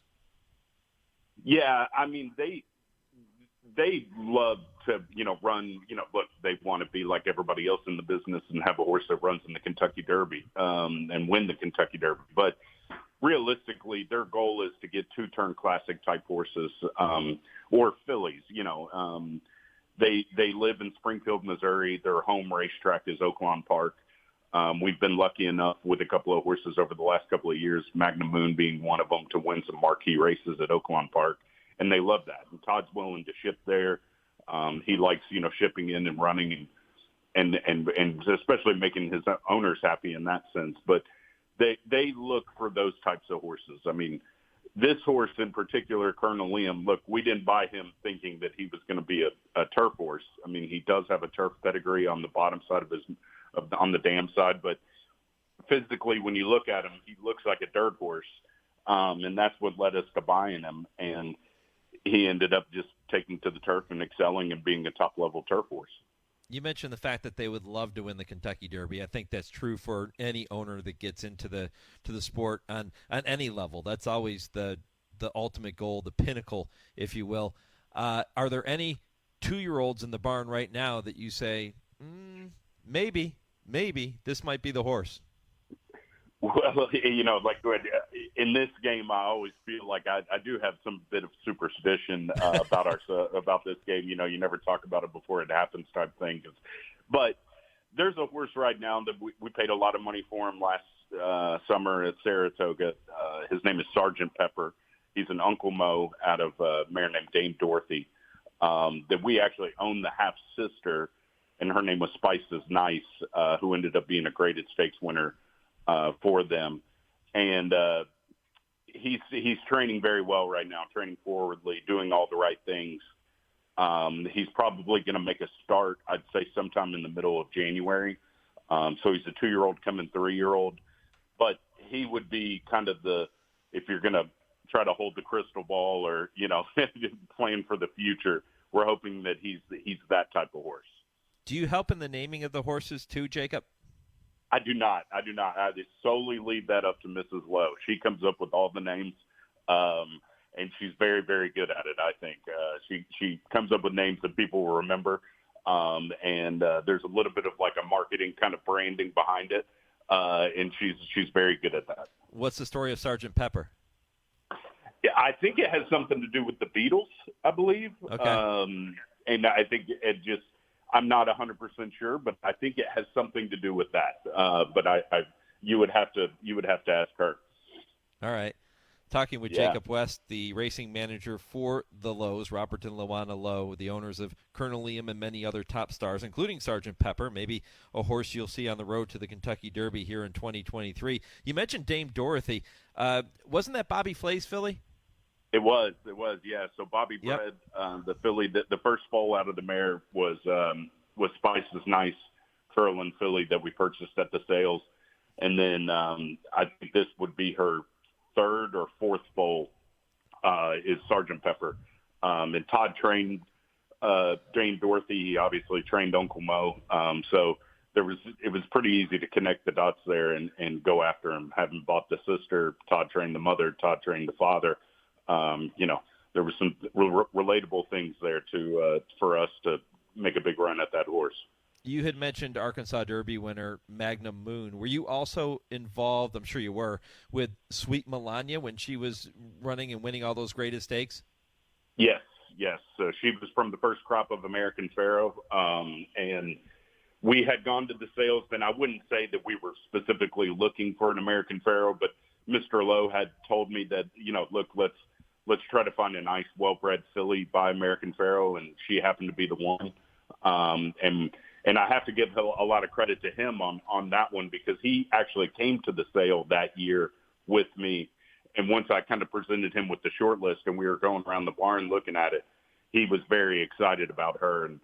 And that's the other thing about the Lowe's and why they're such great owners. I mean, Mr. Lowe is an incredible businessman. He's got a lot on his plate, but he does consider himself a horseman, and he's got an eye for it. And there's things that he can implement and bring to the table when selecting the horses that I don't think a lot of other owners can. And then Mrs. Lowe is an absolutely incredible handicapper. I mean, I've always jokingly said I would put her up against any of the top-notch handicappers that are out there. I always tell her she should enter into some of these handicapping contests and show these guys what's up, because she's pretty salty when it comes to handicapping, and she really enjoys it. And that's why they love the game. I'm going to go out on a limb and say she probably has Colonel Liam picked on top today. It's funny. She keeps up with a lot of different, kind of handicapping and, these guys that promote themselves as these big handicappers that put out their lists. So she'll go in and she'll print off, all the people that pick us. And then she'll also print off all the people that don't pick us. We always say we're going to make a list after we win races. We're going to make a list and send them, like a win photo or something like that. But yeah, no, she loves her horses, and I can't say it enough. I mean, they just love the business. They love the game. They love the animals. The competition is what, drives Mr. Lowe, and then the love of the animal is what drives Mrs. Lowe, I think. So you have to love owners with a hit list. Yeah, exactly. That'll teach you not to pick my horse. I hope you didn't cash. Revenge is a hell of a motivator. So, if only we could just translate that over to the horses. Well, Jacob, I know you're excited to watch Colonel Liam strut his stuff, and you should be. I want to wish you all the best later today in that Fort Lauderdale, and all the best here in the new year in 2023 with Sergeant Pepper and all of the runners owned by Robert and Luana Lowe. Good luck, my friend. Well, thank you very much, and I appreciate everything you do for the business, man. I know you've covered a lot of ground and over a lot of years, and covering this sport, promoting it is what we need, and I really appreciate everything you do. Thank you so much. Appreciate the kind words. Happy New Year, Jacob. You too. Thank you. All right, Jacob West. Colonel Liam going to be a heavy favorite in that race today. He is 7 for 11 lifetime. He's earned $1.8 million, 3 for 3 over the Gulfstream turf, and we'll see if he stays on track and makes a triumphant return later today. If you're wondering about the post time for the Fort Lauderdale, that Grade 2 event, it is 4:10 Eastern if you want to tune in to and many great races down there at Gulfstream, but that's certainly the signature event with Colonel Liam coming back to the races. When I return, I'll talk about more of the contenders in those stakes races at Gulfstream today. I'll do that with trainer Saffie Joseph Jr. This is the Equine Forum, presented by TwinSpires on HRRN. Race to TwinSpires, where you can unlock a $25 risk-free bet. Just use the code HRRN25 when you sign up. And if your first bet doesn't win, TwinSpires will refund your account up to $25. Wagering on the app is fast with free past performances, insider picks, and power plays every day you wager. TwinSpires. Download the app today to earn your $25 risk-free bet. Void where prohibited. For terms and conditions, visit TwinSpires.com. Must be 18 or older, 21 and older where applicable. For help with a gambling problem, call 1-800-GAMBLER. New to Coolmore America for 2023 is Jack Kristufek, a son of top sire Munnings and a 3-time Grade 1 winner. Jack Kristufek was an 8 3/4 length winner on debut at Saratoga at 2 before winning the Grade 1 Champagne with a whopping 102 Beyer. His 3-year-old campaign included wins in the Grade 2 Pat Day Mile, the Grade 1 Woody Stevens by 10 lengths, and the Grade 1 H. Allen Jerkins. Jack Kristufek stands at an introductory fee of $45,000. Call the team at Ashford today to book your mare before he fills up.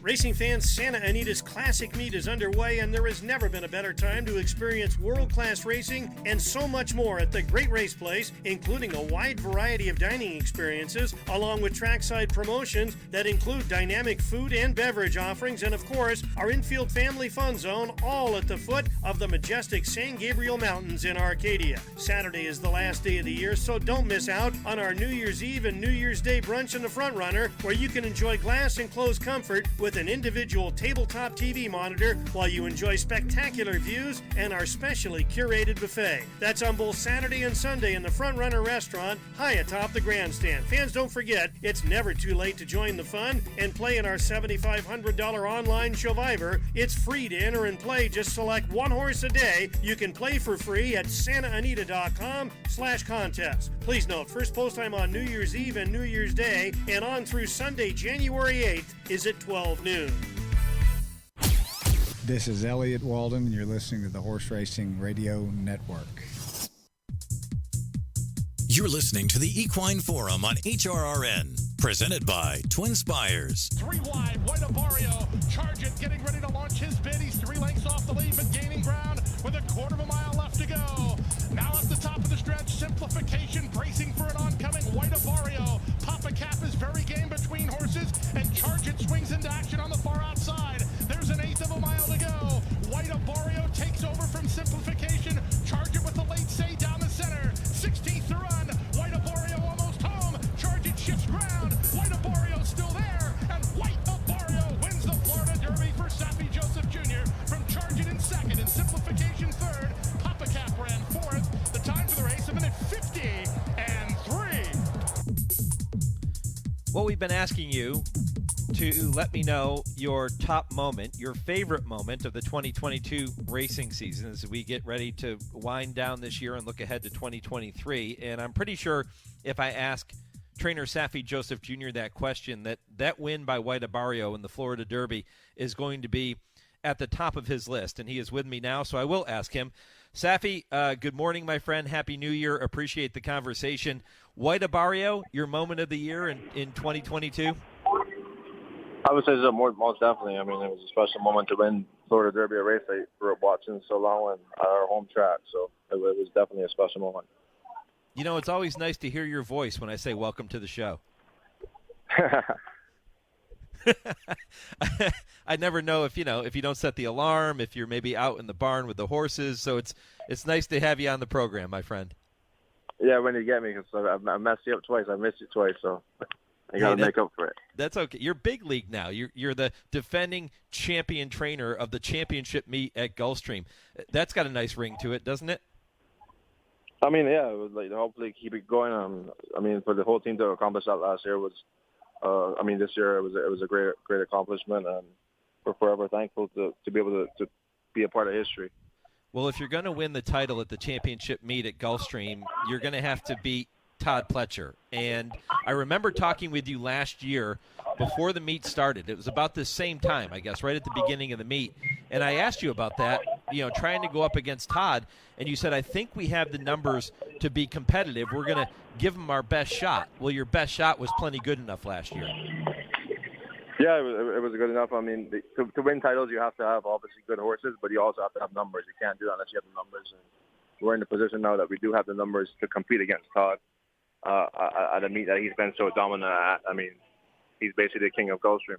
And to be able to beat him last year was very a moment that we like to cherish, but you also got to move forward and hopefully try to do it again because he's going to be tougher than ever. Yeah, we'll hear other sports teams, like teams that win the Super Bowl or the World Series. They might come into that event as an underdog, but if they win the following year, they're the team to beat, and they have a target on their back. So is it the same thing with you now, being the defending champion? Do you feel like you're no longer the hunter, now you're the hunted? I mean, probably, but we just try to go there and try to win the next race. That's the plan, is always just try to win your next race and just keep moving forward. And we have enough numbers that if everything goes right, you need the horses to stay healthy. You need to try to keep viruses out of the barn, and if you can do that, we're going to win the races. We feel like we have another good chance to be as one of the leaders at the championship meet again. How about the Florida Derby? Do we have a shot to have another Florida Derby winner this year?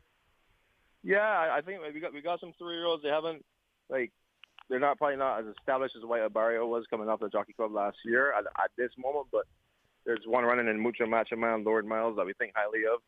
But then we got Mr. Ripples. He was quite impressive in his main event. So we've got a couple of horses. They still have to go to the next level to prove it. But we feel like they're those type of horses that could give us a shot to win the Florida Derby again.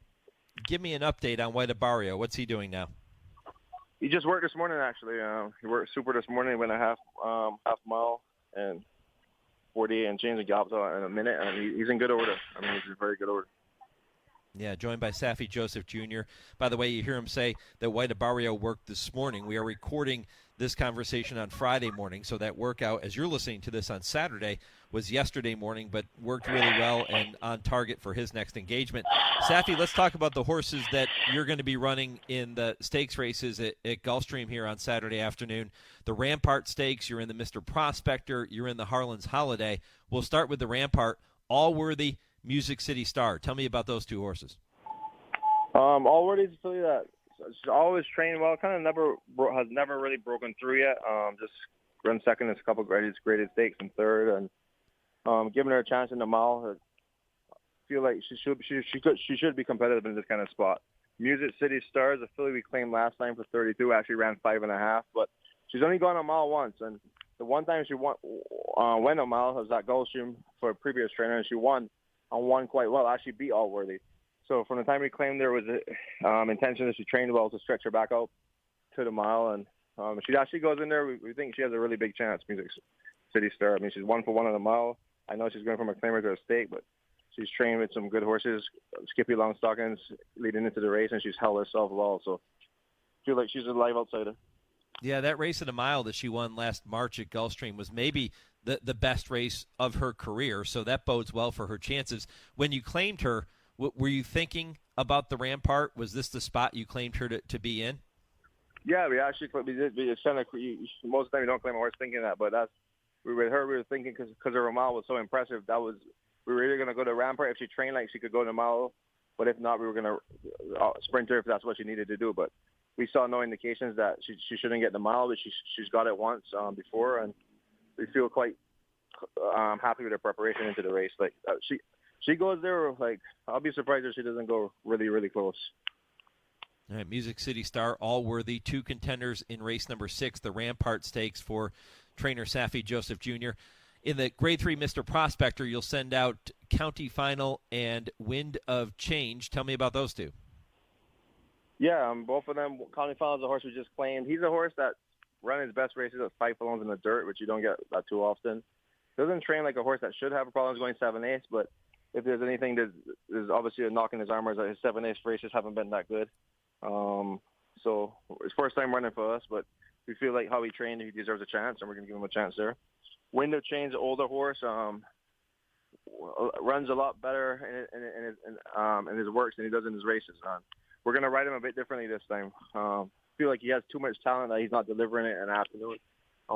He's normally a horse that we've been using him a lot to get to the lead. We're going to take him back this time, and we worked him like that, and he was brilliant in the morning, which he always is brilliant in the morning, but definitely need to change something to try to get him over that hump to win this kind of races. I feel like there's one in the bag for him, and hopefully that will do the trick. Yeah, really interesting because he is a horse that has shown plenty of early speed. He's been in front early on in most of his races and then just couldn't hold on at the end. And you mentioned him training, coming from off the pace in the mornings. Is that something, Saffie, that you have to teach a horse to do when he's used to running on the lead, or is this something that just kind of comes natural to him and you think he'll be okay in the afternoon with it? It's funny enough, like some horses, sometimes you learn it by accident. They miss the break and they come from behind, and you always think they're a front runner, and then you start to ride them behind.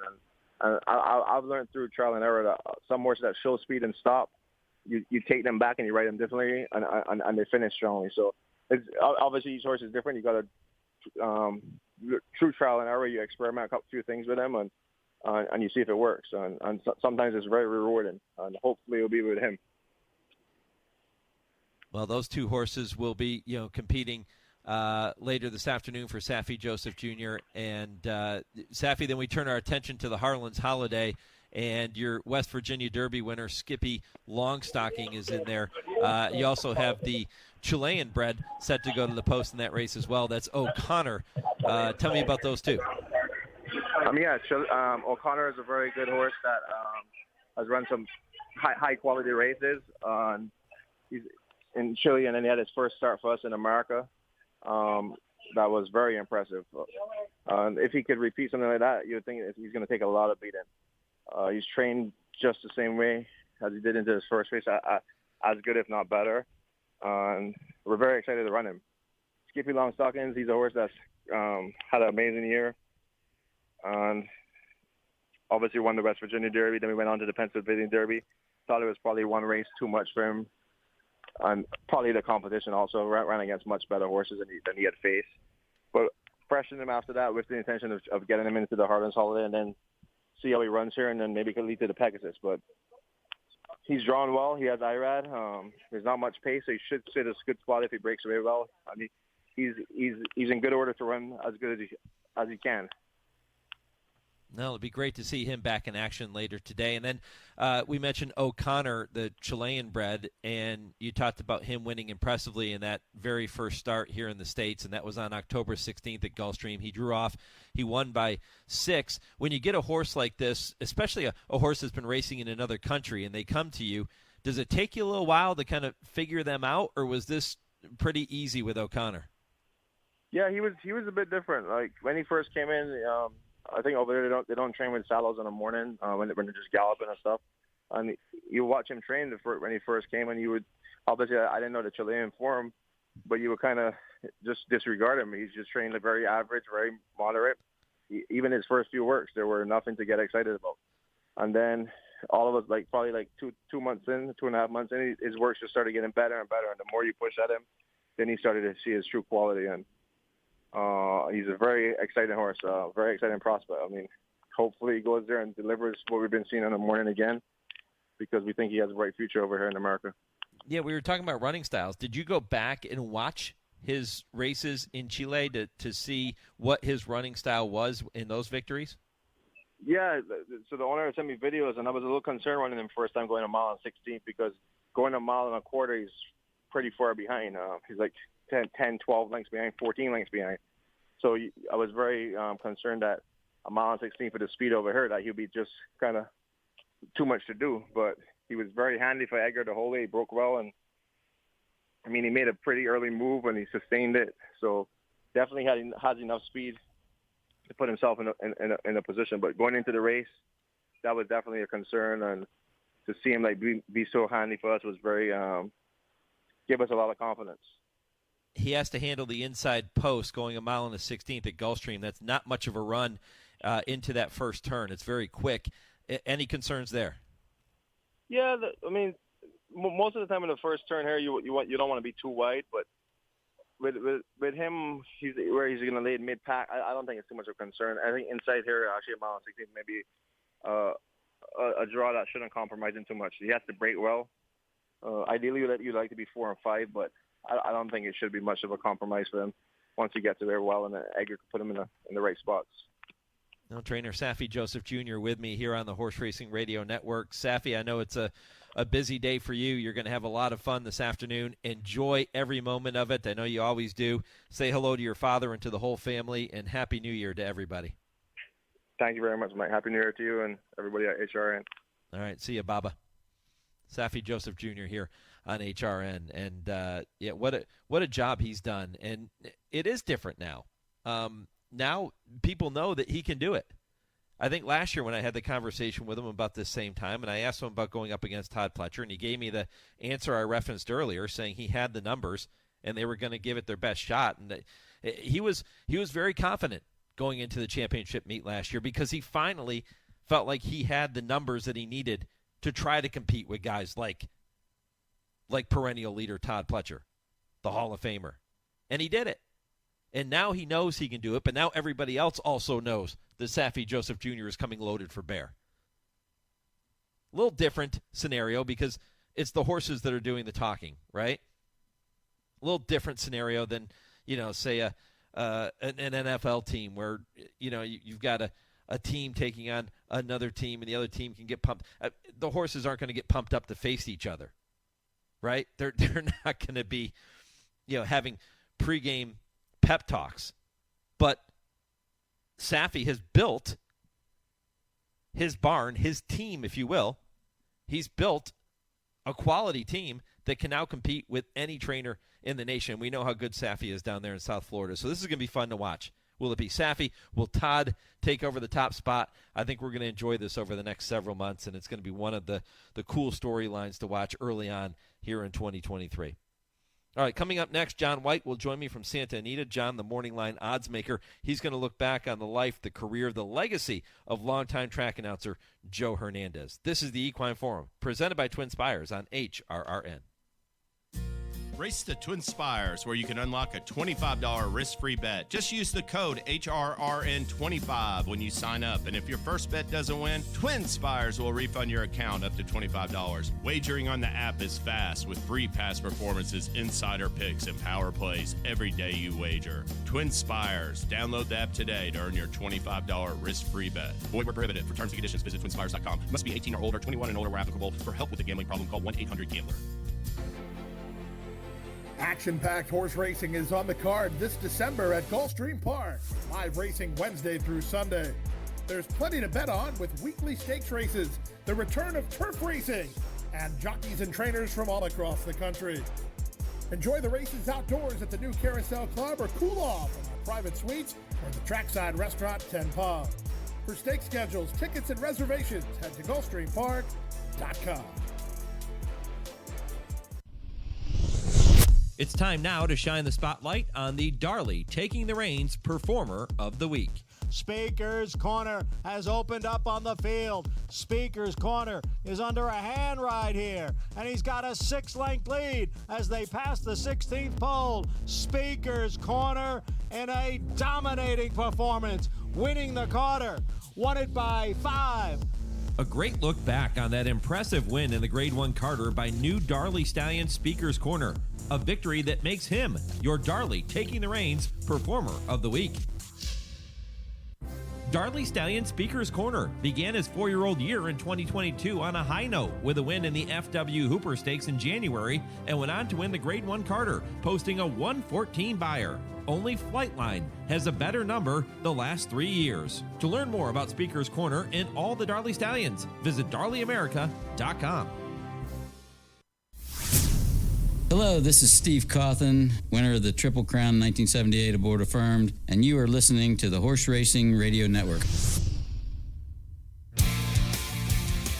You're listening to the Equine Forum on HRRN, presented by TwinSpires. The turning on now with waiting for him on the outside. By a head down, Kayak is second. By a head, Seabiscuit is third. By 1 length, and back out into the stretch. Seabiscuit in front. By a head down, Kayak on the outside is second. It's Kayak and Seabiscuit, head and head. It's Kayak and Seabiscuit, head and head. It's Seabiscuit on the rail. Seabiscuit and Kayak. Seabiscuit and Kayak. They're coming out of Seabiscuit. Seabiscuit wins the New World Championship down, and he wins it. Listen to the crowd. 16th to go. Pee Wee Reese from Richards Boy. A length and a half in the favour of Pee Wee Reese coming to the 8th pole. He extends his advantage to 2.5 lengths over Richards Boy. Then comes Next Shares from the last position, finishing on strongly. But Pee Wee Reese has turned the Hernandez into a one-act affair. It's a dashing win. Well, there you go. From 1940 to a more modern call of the Joe Hernandez. We will celebrate the Joe Hernandez Stakes later today at Santa Anita. And the first call you heard, Seabiscuit winning in 1940. The Santa Anita Handicap was the race that Seabiscuit won that day.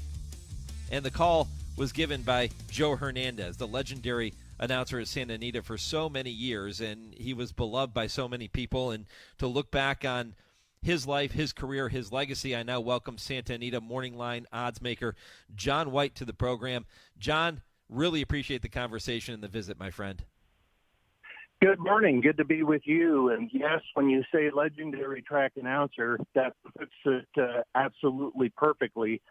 I mean, Joe Hernandez was the voice of Santa Anita from its very first race run on Christmas Day, 1934, until he collapsed calling a race in 1972. He collapsed right there in the announcer's booth.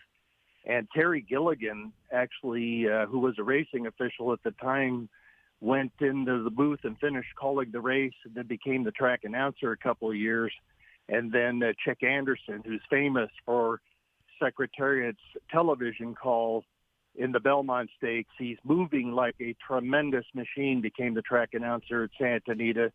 And then it was Dave Johnson. And a more recent vintage, of course, we've had Trevor Dedman, and you had Michael Rona there, and nowadays Frank Miramonti. But Joe Hernandez, there's a bronze bust of him in the gardens there near the paddock at Santa Anita. And, I mean, he was really one of the pioneers in terms of being a public address announcer at a racetrack. He started at Caliente in the 1920s. He became the first track announcer at Tanforan in Northern California in 1932. He was the very first track announcer at Long Acres. I grew up in Spokane, Washington. Long Acres was my favorite place on earth when I was a kid. A beautiful racetrack south of Seattle. And he was the first announcer there in 1933. And Long Acres raced from 1933 to 1992 when Boeing bought it and racing ceased there.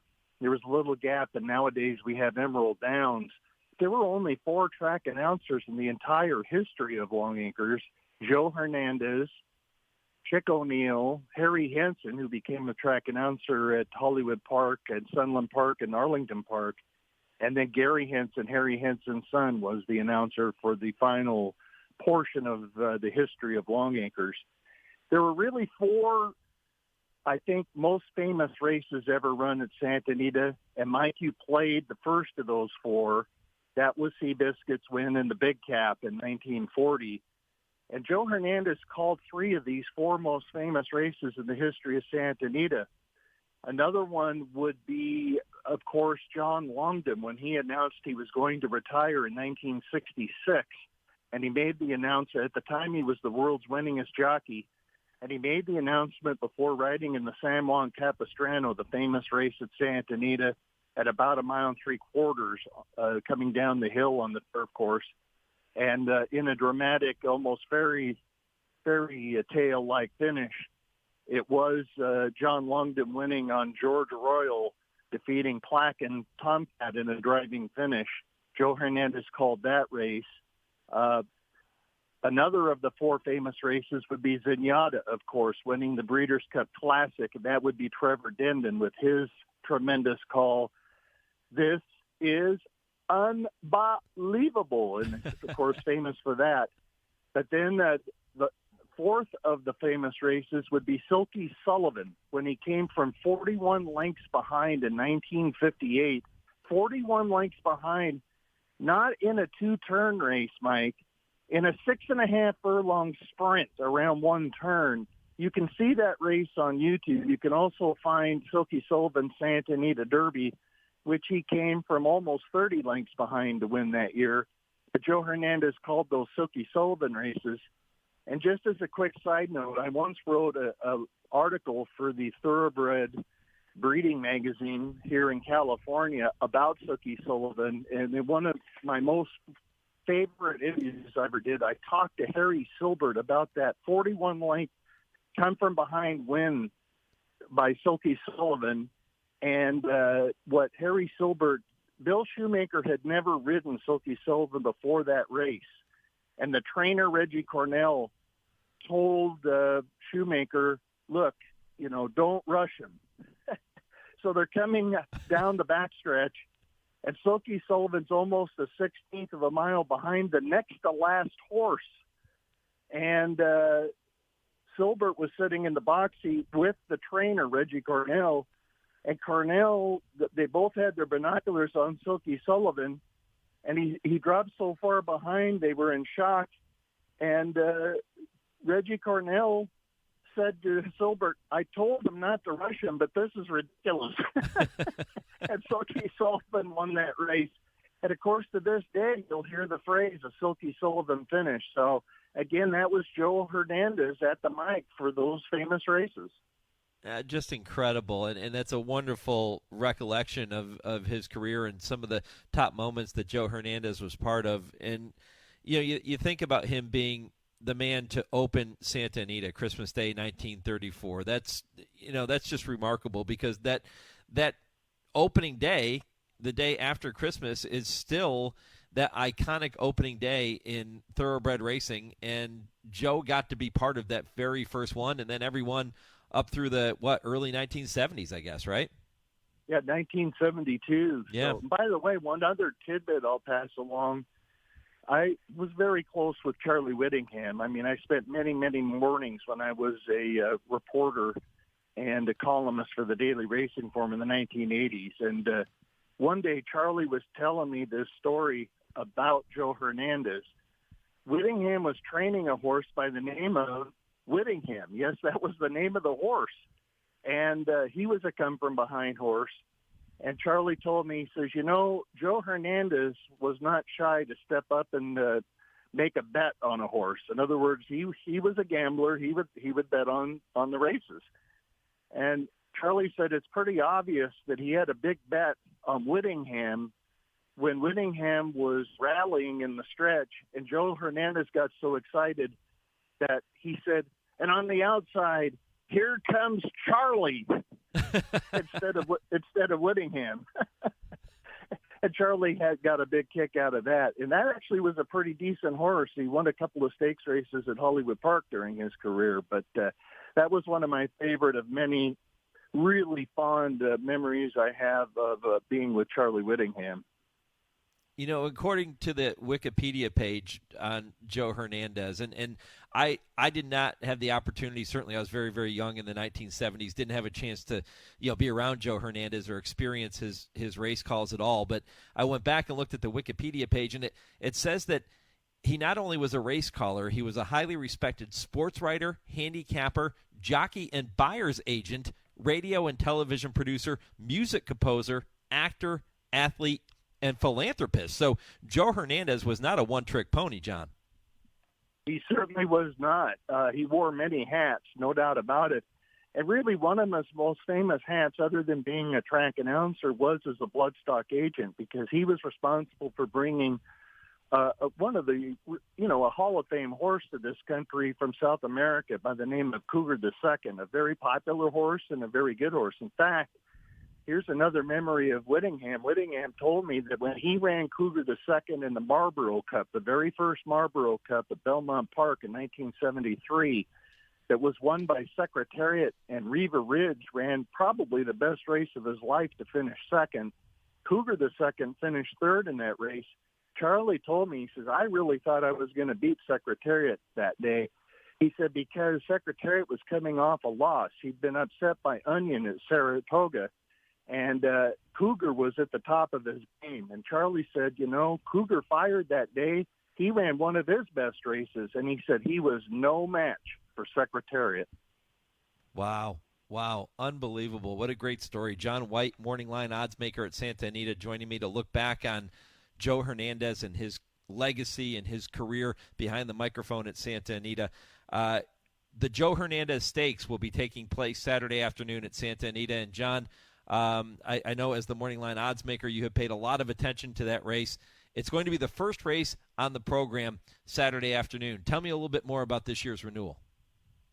Well, they put it as the first race, and this was smart by the racing department headed up by Chris Mers at Santa Anita, because there is the threat of rain. And so they're taking their best shot. And the two graded grass races scheduled to be run in Santa Anita on the Saturday card, the Joe Hernandez, a Grade 2 event, plus the Grade 3 Robert J. Frankel Stakes honoring the late, great Bobby Frankel, Hall of Fame trainer, goes as the third race. And they're hoping that by carding these races early that they can get them in before we are expecting rain. So we'll see what happens. Hopefully these races will stay on the turf. This Hernandez really is an outstanding field. It's very deep in quality. I had a very tough time making a morning line on this race in terms of just who will be the favorite. And it's one of the things I take the greatest pride in. I've never had less than a 70% success rate in terms of whoever I make the morning line favorite going off as the actual favorite at any meet I've ever worked, be it at Santa Anita or Del Mar. And but this race, if I had a bunch of races like this, I would never make a 70% success rate. But I gave the edge on the morning line to what makes Sammy run. He would be my pick, too. He really has an affinity for Santa Anita's turf course. But Mark Glatt, whose father, Ron Glatt, was a very successful trainer of the Pacific Northwest. In fact, he was a leading trainer at the track in my hometown, Playfair Racecourse. And then Mark Glatt grew up learning the ropes from his father, Ron. And Mark Glatt has become a very successful trainer on the Southern California circuit. And what makes Sammy run, Mark Glatt was just eager as heck to run him down the hill. He thought he was the type of horse that would love that unique layout. And indeed, in the Grade 2 Eddie D Stakes at the fall meeting at Santa Anita, what makes Sammy ran a big race to win that Grade 2 event that day. And if he replicates that performance, he will be tough in this race. So I give the edge to him, but certainly you have to respect Smooth Like Straight, who is coming in with a very long losing streak, but he's the class of the race, running in numerous Grade 1, Grade 2 events. And here again, Michael McCarthy, the trainer of Smooth Like Straight, for years has wanted to try Smooth Like Straight down the hill, and now he gets that opportunity. And Hall of Famer John Velasquez, Johnny V, rides, so that's another plus. If the race happens to be taken off the turf, I think the horse then to beat will be Super Ocho, because he's got the dirt form. He's exiting the Grade 1 Breeders' Cup Sprint and really did not disgrace himself on that occasion. He set the pace. He did weaken. He finished sixth, but he only lost by 4 lengths. And prior to that, he had finished a respectable third in the Grade 2 Santa Anita Sprint Championship on the dirt. So if by chance the race does come off the turf, I would expect Super Ocho to be a major player and be very tough to beat. Well, you can see what makes Jon White so good. He is on top of it. He is the morning line odds maker at Santa Anita and a racing historian as well. John, a fantastic look back at Joe Hernandez and his career and his life. And I know we could spend a lot more time talking about Joe, and we were just kind of scratching the surface. But really do appreciate the conversation here this morning. All the best in the new year. Happy New Year to you and to your family. My pleasure, Mike, and Happy New Year to you and to your family and to all of your listeners. And I've become a very big, loyal listener myself to Equine Forum. It's one of the highlights of the week. You do a fantastic job for the sport, Mike. Well, John, I appreciate that. Thank you so much, and enjoy your time out there at the great race place. I'm jealous. Thanks a lot, Mike. Take care. All right. Jon White here on HRRN, and really great stuff from John in that segment. Time now for your Kentucky bred update and keeping you up to date on what's happening with Kentucky bred and with the programs. You know, listen, don't leave money on the table. Race and breed in Kentucky. It's that simple with all the lucrative opportunities. Maiden special weight purses at Churchill Downs were increased to, how about this, $120,000 in 2022. Ellis Park is quickly becoming the best place to prep your 2-year-old with purses of $340,000 per day. Maiden special weight purses at Kentucky Downs rose to $150,000, and the track offered 3 $1 million graded races with KTDF money included, while Keeneland maiden special weight purses were $100,000. Turfway Park is offering maiden special weight purses of $70,000 with substantial bonuses for runners registered with KTDF, and all stakes are going to carry a $125,000 minimum, including the KTDF money. How about that? Turfway Park making its mark.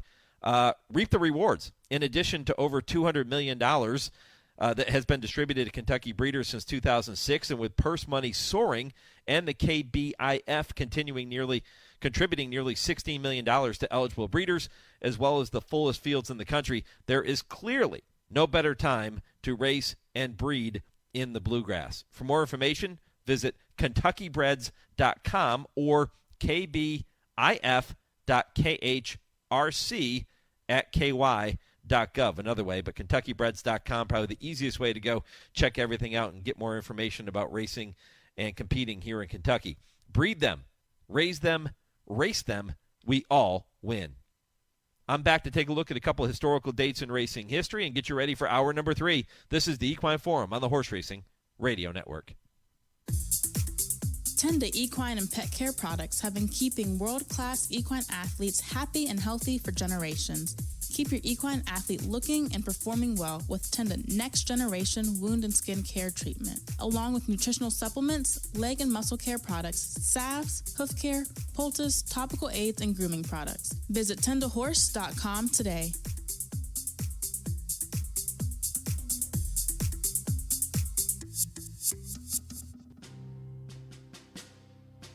On the battlefield, there's a saying America's military men and women live by. Never leave a fallen warrior behind, ever. Off the battlefield, Wounded Warrior Project operates with the same goal. We leave no warrior behind. Wounded Warrior Project is a non-profit organization created to help our men and women returning home with the scars of war. Whether those scars are physical or mental, we're here to make sure that they heal. And whether it's helping those with post-traumatic stress disorder live a normal life again, or giving much-needed support to injured warriors in veterans' hospitals. Because no one deserves our help more than the men and women who risk their lives to keep us safe. Wounded Warrior Project. We never leave a fallen warrior behind. Ever. Learn more about what we do at woundedwarriorproject.org. In honor of all those we've lost to cancer and those still fighting and thriving, like basketball analyst and cancer champion Dick Vitale. I want to beat cancer. I'm going to beat it. That's no doubt in my mind. I'm going to win this battle. Defeating cancer will take all of us. Join our team to help fund game-changing research that saves lives. At the V Foundation, V is for victory over cancer. V is for victory over the odds. V is for victory over health disparities, victory over setbacks, victory over the unknown. V is for victory over giving up. Don't give up. Don't ever give up. Donate to the V Foundation to join our team and help save lives. Cancer can take away all my physical abilities. It cannot touch my mind, it cannot touch my heart, and it cannot touch my soul. 100% of donations fund game-changing cancer research. Donate now to the V Foundation at v.org. Want to get the latest HRRN content directly on your computer or mobile device? Then subscribe to our podcasts using the Podbean app or Apple Podcasts. Just go to hrrn.podbean.com on your computer and click follow, or download the Podbean app and search HRRN. You can also find us on Apple Podcasts and listen to our latest episodes anytime. Don't miss a thing. Subscribe to our podcasts today. Hi, I'm Leah Jarmati, and I love listening to the Horse Racing Radio Network. You're listening to the Equine Forum on HRRN, presented by TwinSpires.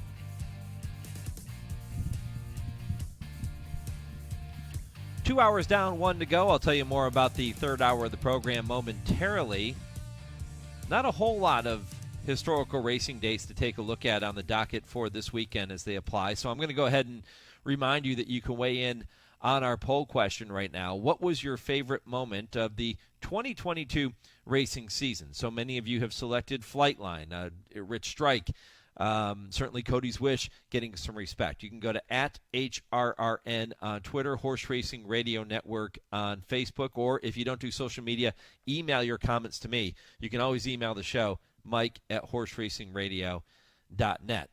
I'll give you one cool one. This was on December 31st, 1966. Ogden Phipps's Buck Passer, it was trained by Eddie Neloy, won the 13th consecutive race of his 3-year-old season. After taking the Malibu Stakes at Santa Anita, he was voted Horse of the Year and also took top 3-year-old and handicap horse honors for 1966. That is one date in history that applies to this particular day, December 31st.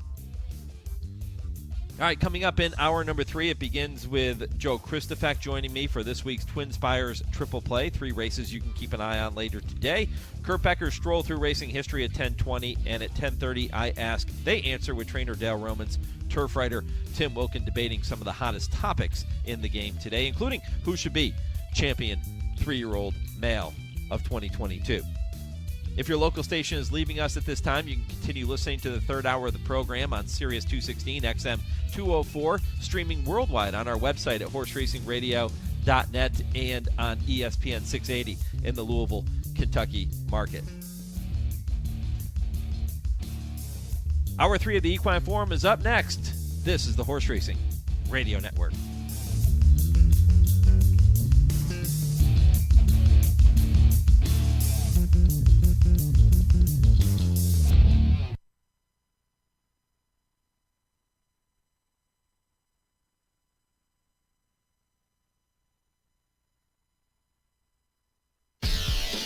From the rail to your radio, this is the Horse Racing Radio Network. And Colonel Liam is loose now, and here he comes. Colonel Liam charging hard down the center. Colonel Liam is up for the lead. Largent tries to run with him. Todd Pletcher 1-2, but Colonel Liam wins the Pegasus Turf. A 16th to go, and Taba starts to pull away late.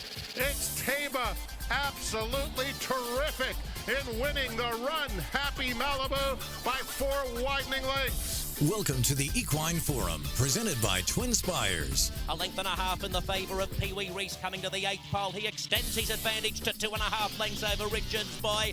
Then comes Next Shares from the last position, finishing on strongly. But Pee Wee Reese has turned the Hernandez into a one-act affair. It's a dashing win. Harlan's Holiday only a neck off the lead, and now he takes over the lead. It is Harlan's Holiday, 3/4 of a length. Heroes Tribute races in second. Keats is back to third. Then Windsor Castle, and Harlan's Holiday is straight and strong in the down handicap. He's 2 lengths in front. Heroes Tribute is second. They come to the wire. Here he is again. Harlan's Holiday. Now here's Mike Penna.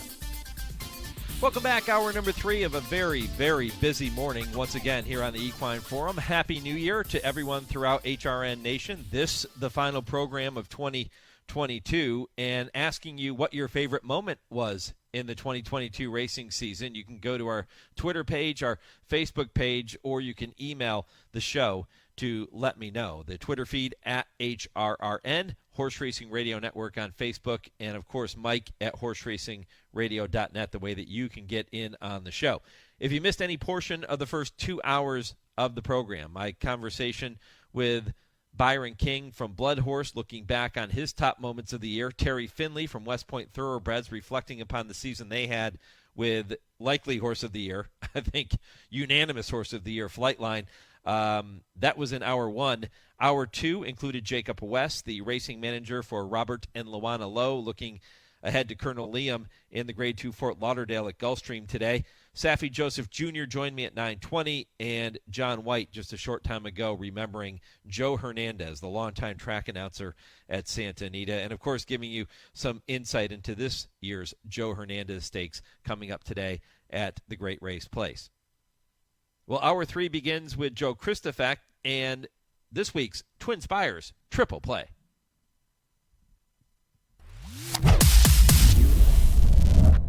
Joe, excited to have you back on the program, my friend. I know you're always a popular choice for our listeners, and fired up to hear what you have in store today. Happy New Year, my friend. Yeah, I'm fired up to hear what I have in store too, Mike.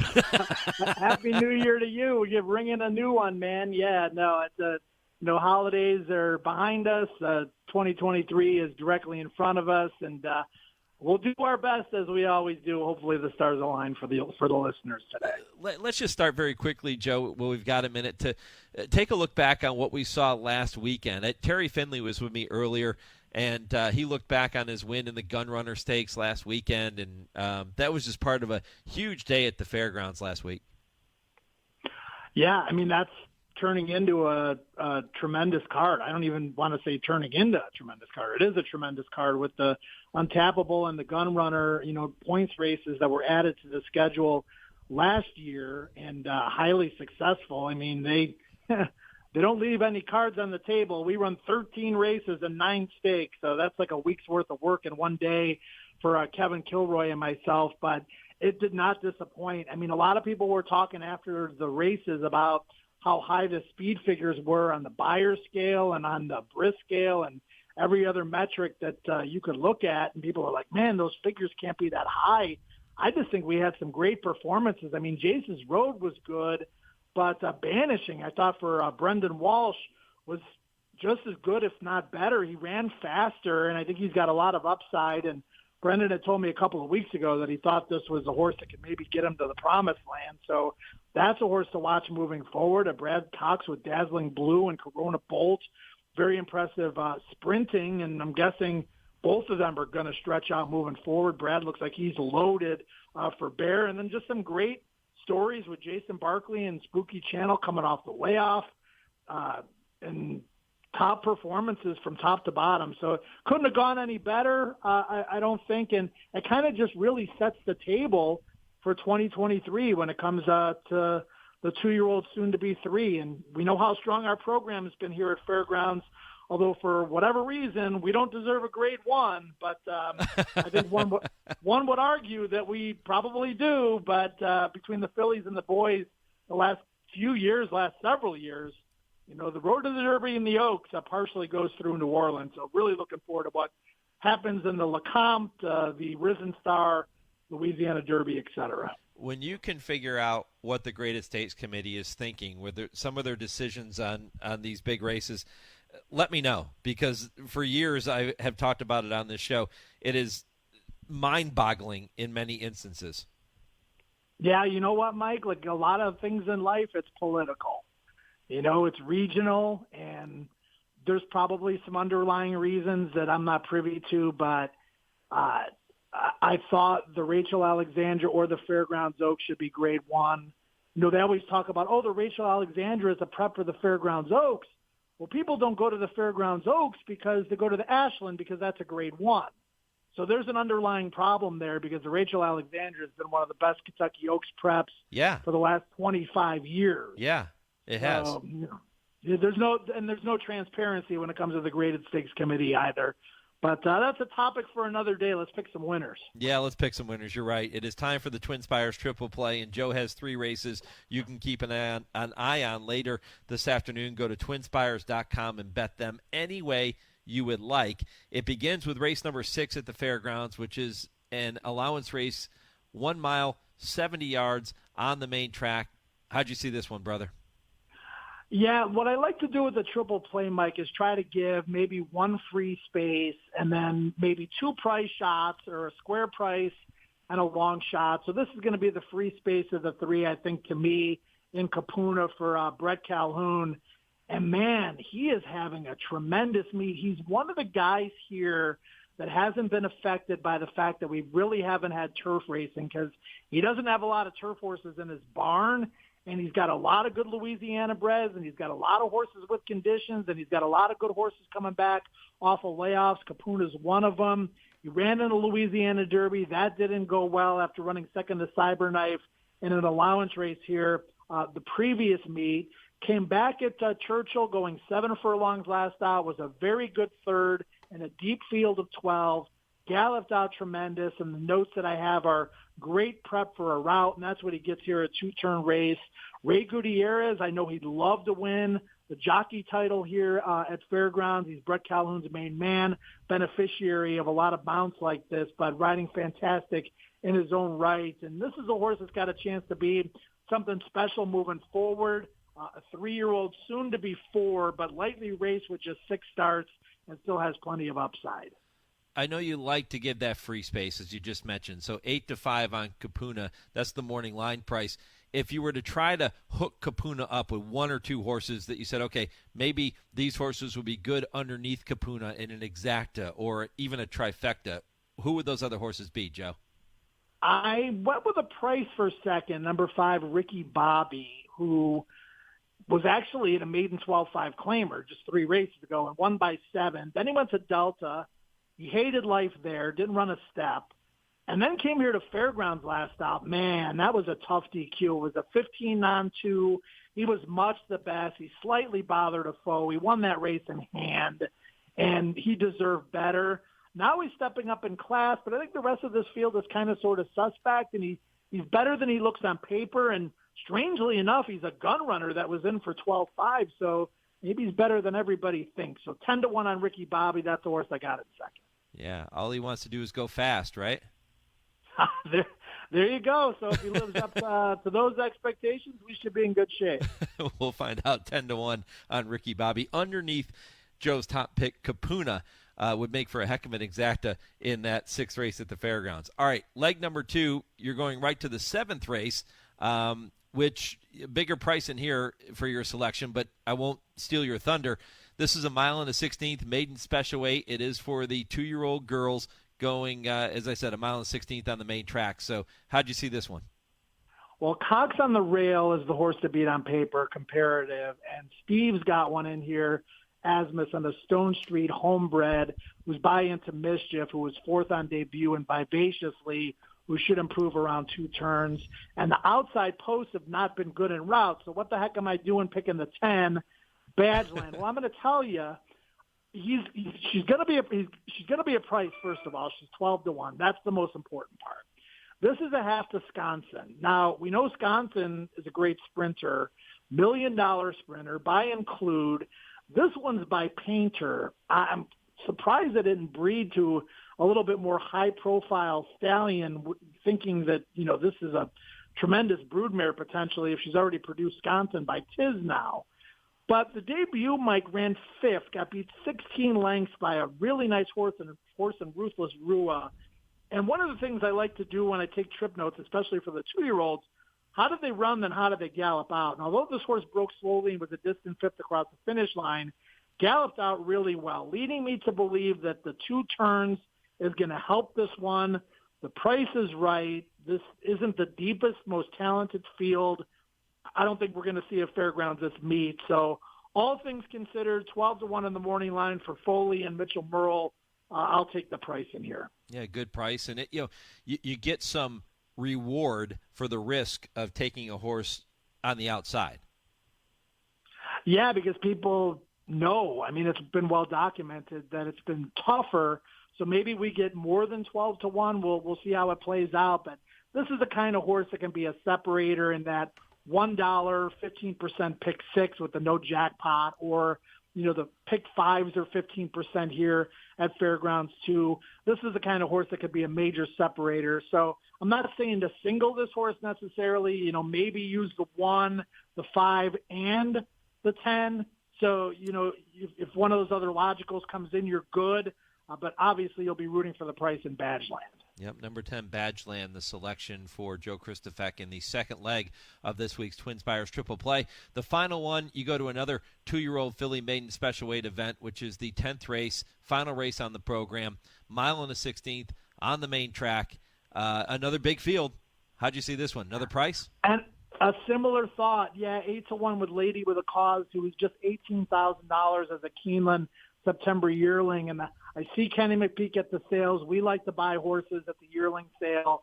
And, when Book 5 comes around, he's still there scrounging for horses, and he finds good ones sometimes, and maybe this one can be okay. She was 4th on debut. That was 7 furlongs. She was in the clear The pace was super slow for 7 furlongs, and this horse came running late, was 8 wide on the turn, passed some horses to be fourth that particular day, and now gets to stretch out, and Kenny's great at this. 1 turn to 2 turns with these 2-year-olds. You know, Moshiro's got a good shot. She's looking lucky for Al Stahl, who's going to stretch out for the first time off a Churchill debut as well. Those horses make a lot of sense, but this one's 8-1 on the morning line, might be even higher by post time when you look around and see the depth of this field. So Lady with a Cause, hopefully she'll have one as we ring in the new year in the finale on Saturday at the fairgrounds at another price, 8-1 for you, Mike. Okay, so to recap Joe Kristufek's TwinSpires Triple Play on this final show of 2022, he'll go with number 3, Kapuna, in the 6th race at the fairgrounds in his first leg. Kapuna 8-5 on the morning line. In race 7, he'll take number 10, Badgeland, at 12-1. And in race number 10, he'll go with number 9, Lady with a Cause, at odds of 8-1. And that is the TwinSpires Triple Play. You can go to TwinSpires.com to bet each of those races. There is no, I'll remind you again, no specific TwinSpires Triple Play wager, but you can bet all 3 of those races however you would like. If you want to hook them up with some exactas, trifectas, superfectas, if you want to make them part of your horizontal wagers, you can do that too. The 6th, the 7th, and the 10th at the fairgrounds. And Joe, I really appreciate all the hard work and all your time and commitment that you've given to this segment over the year, over the full year here, and looking forward to 2023. Thank you so much. I'm hoping some things change in 2023, Mike, but my commitment will not. I'll be there for you, buddy. Oh, you're the best. Joe Kristufek here on HRN. Joe, enjoy the new year, and be safe, and enjoy that great card at the fairgrounds. All the best to you and Michelle and your entire team. You guys do a great job, and keep it up. I know you will, and all the best in 2023, my friend. All right, good luck, brother. All right, 3 races. Kapuna, Badgeland, Lady with a Cause. That sounds like a pretty good parlay. Maybe that's the way you do it. Maybe you take Kapuna at 8-5. He also gave you Ricky Bobby, big price, 10-1 as a horse to put underneath. Maybe you mess around with an exacta there, or I like to put Kapuna over Ricky Bobby over all and hope we make a big score in the trifecta, get like a 30-1 shot third. That would be really nice too. But maybe you take Kapuna, you win with Kapuna at 8-5. You take all that money, you roll it over, let it ride on number 10, Badgeland. You hit that one, take all that money, let it ride on number 9, Lady with a Cause, in the 10th race. Who knows? Play it any way you like, but just make sure you're playing that triple play over at TwinSpires.com. When I come back, Kurt Becker is going to take you on his weekly stroll through racing history, and then at 10:30 Eastern, it will be Dale Romans. It will be Tim Wilkin for this week's edition of I Ask, They Answer. This is the Equine Forum, presented by TwinSpires on HRRN. Race to TwinSpires, where you can unlock a $25 risk-free bet. Just use the code HRRN25 when you sign up. And if your first bet doesn't win, TwinSpires will refund your account up to $25. Wagering on the app is fast with free past performances, insider picks, and power plays every day you wager. TwinSpires. Download the app today to earn your $25 risk-free bet. Void where prohibited. For terms and conditions, visit TwinSpires.com. Must be 18 or older, 21 and older where applicable. For help with a gambling problem, call 1-800-GAMBLER. Adina Stallions set the gold standard, all #1 in their category. Point of entry, the #1 stallion by black type and greatest stakes winners standing in Canada. A wild finish coming here, and point of entry. Oh, the classy point of entry would not be denied. Shaman Ghost, the #1 second crop sire standing in Canada. It's Shaman Ghost, an overwhelming force in the last 16th of a mile. Shaman Ghost has beaten Midnight Storm. Signature Red, the #1 stallion by percentage of black type winners standing in Canada. Signature Red win his second Highlander in a row. And Silent Name, the #1 stallion by percentage of black type performers standing in Canada. A list that includes Grade 1 winner Silent Poet. Silent Poet in front. Admiralty Pier out the ground, but Silent Poet has won the Highlander Stakes. Adina Stallions, setting the gold standard. Visit adinastallions.com. New to Coolmore America for 2023 is Jack Christopher. A son of top sire Munnings and a 3-time Grade 1 winner, Jack Kristufek was an 8 3/4 length winner on debut at Saratoga at 2 before winning the Grade 1 Champagne with a whopping 102 Beyer. His 3-year-old campaign included wins in the Grade 2 Pat Day Mile, the Grade 1 Woody Stevens by 10 lengths, and the Grade 1 H. Allen Jerkins. Jack Kristufek stands at an introductory fee of $45,000. Call the team at Ashford today to book your mare before he fills up. You're listening to the Equine Forum on HRRN, presented by TwinSpires. Hello, I'm Kurt Becker. Thanks for joining me as I take another stroll through racing history presented by Keeneland. He was Horse of the Year as a 3-year-old in 1967, and he won that title in large part because of a victory in what many have called the greatest race of all time. His name was Damascus. Foaled on April 14, 1964 at Jonabell Farm in Lexington, Kentucky, Damascus was a son of 1959 American Horse of the Year Sword Dancer. He was bred and owned by Edith W. Bancroft, the eldest of 4 daughters of William Woodward. Damascus, in fact, would carry the red-dotted white silks belonging to Bel Air Stud, the stable name under which the late Mr. Woodward had raced Triple Crown winners Gallant Fox and Omaha. Trained by Frank Whiteley Jr., Damascus won 2 of his first 3 starts as a juvenile by a combined margin of 20 lengths. His stakes debut would come at the end of the season in the Remsen at Aqueduct, which he would win as the 2-1 favorite. Among the colts he beat that day was Canadian champion Cool Reception. Made the Winter Book favorite for the 1967 Kentucky Derby, Damascus would win the Bayshore and the Wood Memorial in the spring of his 3-year-old season. He would step onto the racetrack at Churchill Downs as the post-time favorite for the Run for the Roses, with jockey Willie Shoemaker believing he had his best chance ever to win the Triple Crown.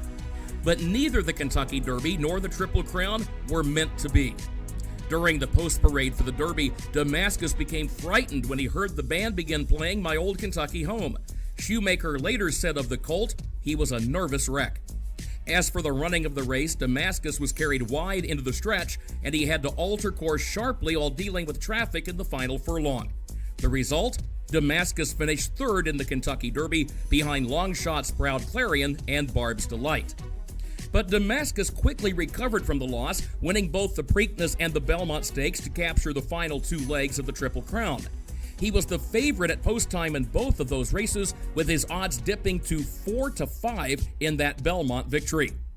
In August, Damascus would dazzle a crowd of 28,000, the second largest in the history of Saratoga Racecourse, by winning the Travers Stakes by a record margin of 22 lengths. One member of the press called it the most electrifying performance in thoroughbred racing since Man O' War's victory in the Belmont. As summer transitioned into fall, most everyone agreed that Damascus had done more than enough to secure honors as champion 3-year-old male. But his best performance was yet to come. On September 30th, 1967, Aqueduct Racetrack played host to the Woodward Stakes at 1.25 miles for 3-year-olds and up, drawing a crowd of 55,000 spectators. The race would be called the showdown that fans had been waiting for. The 6-horse lineup would include not only Damascus, but also reigning Horse of the Year Buckpasser, as well as rapidly improving colt Dr. Fager. Damascus was described by one observer that day as a handsome reddish bay, medium-sized and powerfully muscled. He was said to move with exceptional agility and grace. Damascus was the 9-5 co-second choice. His fellow 3-year-old Dr. Fager was also 9-5. Buckpasser, age 4, was the 8-5 favorite. Despite trailing by a dozen lengths entering the far turn, Damascus circled the field and drew clear to win that afternoon by a 10-length margin. Buckpasser was second, while Dr. Fager finished 3rd. The depth of talent and the dominating performance by Damascus left many calling the 1967 Woodward the greatest race of all time. And there are some who still call it such to this day. Retiring at the end of the following season on November 1st, 1968, Damascus was syndicated for $80,000 per share and went to stud at Claiborne Farm in Paris, Kentucky. He would sire 71 stakes winners, and he eventually became the broodmare sire of 112 stakes winners. Inducted into Racing's Hall of Fame in 1974, Damascus died in August of 1995 at the age of 31. It was said that Damascus had all the qualifications to be a great one. He had breeding, speed, the ability to run on the pace or come from behind, and could run on any kind of track. His trainers said Damascus had nearly perfect conformation, was always sound, and had no bad habits. As one race fan said in a letter to the editor of an industry periodical, quote, Damascus was more than just a horse. He was everything good about racing, a symbol of the essence of our sport, end quote. Please join me again next week when I take another stroll through racing history presented by Keeneland. For HRRN, I'm Kurt Becker. And once again, my thanks to Kurt and to Keeneland for making those segments possible each and every week. If you have missed any of Kurt's Stroll Through Racing History segments, all you have to do is head back over to our website, horseracingradio.net. You can check out the special podcast page dedicated to those stories and listen to every single one. There have been some amazing ones. Go back and listen at horseracingradio.net. When I come back, Dale Romans, Tim Wilkin, they will be here. It is this week's edition of I Ask, They Answer. This is the Equine Forum, presented by TwinSpires on HRRN. Race to TwinSpires, where you can unlock a $25 risk-free bet. Just use the code HRRN25 when you sign up. And if your first bet doesn't win, TwinSpires will refund your account up to $25. Wagering on the app is fast with free past performances, insider picks, and power plays every day you wager. TwinSpires. Download the app today to earn your $25 risk-free bet. Void where prohibited. For terms and conditions, visit TwinSpires.com. Must be 18 or older, 21 and older where applicable. For help with a gambling problem, call 1-800-GAMBLER. Curling, the classic sire. They're off in the Derby City this day. And obligatory wins. And it's got to be Clariere in the Tip Stakes. Nest, much the best. She won by better than 10 lengths in this coaching club. American Oaks, Cody's Wish with the upset in the Fargo. And Malathon has won the Personal Ensign Stakes. Curling, standing at Hill and Dale. Eclipse champion Run Happy, the #1 second crop dirt sire of last year, is back and showing a new dimension with winners on turf, dirt, and all weather.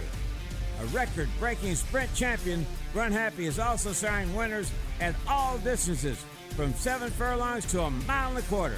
A sire whose runners can carry his speed over all distances and all surfaces. Run Happy, price for value, and standing strong at Claiborne Farm. I'm here with Joe Brown Nicholson of Nicholson Insurance Agency. Joe, how do you value a horse for insurance? Well, Mike, it's easy to value a horse when purchased out of a public auction. The insured value would simply be the auction price. But insuring homebreds can be a little more involved. How so? Well, factors such as a stud fee, conformation, pedigree, sales and race records of siblings, even popularity of the stallion, all come into play. How closely do you work with owners in determining a horse's value? Well, the owner has a pretty good idea of the horse's value, so generally it's just a matter of agreeing to the request and having the policy issued. For all your equine and general insurance needs, including farm owners, liability, homeowners, auto, and more, contact Joe Brown Nicholson at nicholsoninsurance.com or call 859-224-7080. That's 859-224-7080. Nicholson Insurance Agency. I'm Manny Franco, and I listen to the Horse Racing Radio Network. You're listening to the Equine Forum on HRRN, presented by TwinSpires. Now, Modern Games between horses, 5 from the lead. Ken Ross, 7 from the front toward the inside. Turning for home, Pogo, Beyond Brilliant. Smooth like straight between them. Ivar behind horses. Dream Loafer down toward the inside. Modern Games has to go toward the center of the course with Order of Australia. Ivar is getting through late. It's wide open. Modern Games comes down the outside. Ivar, Modern Games coming on. Malafath is coming with a flourish, but running out of time toward the rail. Modern Games and Ivar. Cheryl's Fight runs late. Modern Games in front. Modern Games, the winner of the FanDuel Breeders' Cup Mile for William Buick. 1 minute, 33.96 seconds. Kurt Becker with a call of the Breeders' Cup Mile. That victory by Modern Games, coupled with his win in the Grade 1 Woodbine Mile, has many people thinking he should be this year's 3-year-old champion. But would that be the right or wrong decision? Plus, which horses are most likely to lead the way in the older horse division next year? And after his 5-win day at Santa Anita on Monday, should Bob Baffert be considered a leading candidate for champion trainer in 2023? We'll talk about those topics and much, much more coming up on a New Year's Eve edition of I Ask, They Answer with trainer Dale Romans and turf writer Tim Wilkin, all presented by the University of Louisville Equine Industry Program and the College of Business, and all starting just 30 seconds from right now. Learn the business of horses in the world's only accredited equine business program, the University of Louisville Equine Business Program. The University of Louisville has a legacy of excellence educating and developing industry leaders for over 35 years. Classes are taught by industry experts in state-of-the-art facilities located in the heartland of America's equine industry. The University of Louisville Equine Business Program. When it comes to horses, we mean business. For more information, visit business.louisville.edu/equine. Well, first of all, a very happy new year to Dale Romans and Tim Wilkin. They are with me once again on this week's edition of I Ask, They Answer.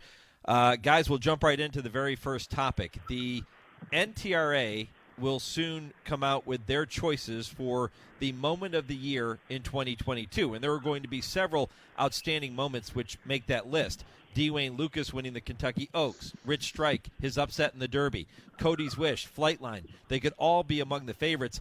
What moment stands out most to the two of you when you think back on 2022? And Timmy, I'll go ahead and start with you first this week, my friend. Well,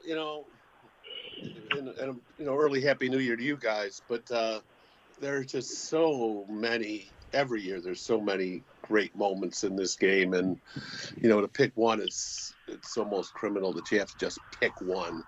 But, the ones that stick out to me, the one that really sticks out is the Cody's Wish story with the young Cody Dorman, the young kid from Kentucky that has that disease, and had the awesome, relationship with the horse dating back to when he was a foal. I mean, I like that a lot. But one race that sticks out to me that wasn't on that list was the Breeders' Cup Distaff when Malefak got up in the last jump to turn back the upset bit of Blue Stripe, and Clairiere was another nose back. That was maybe my favorite race of the year.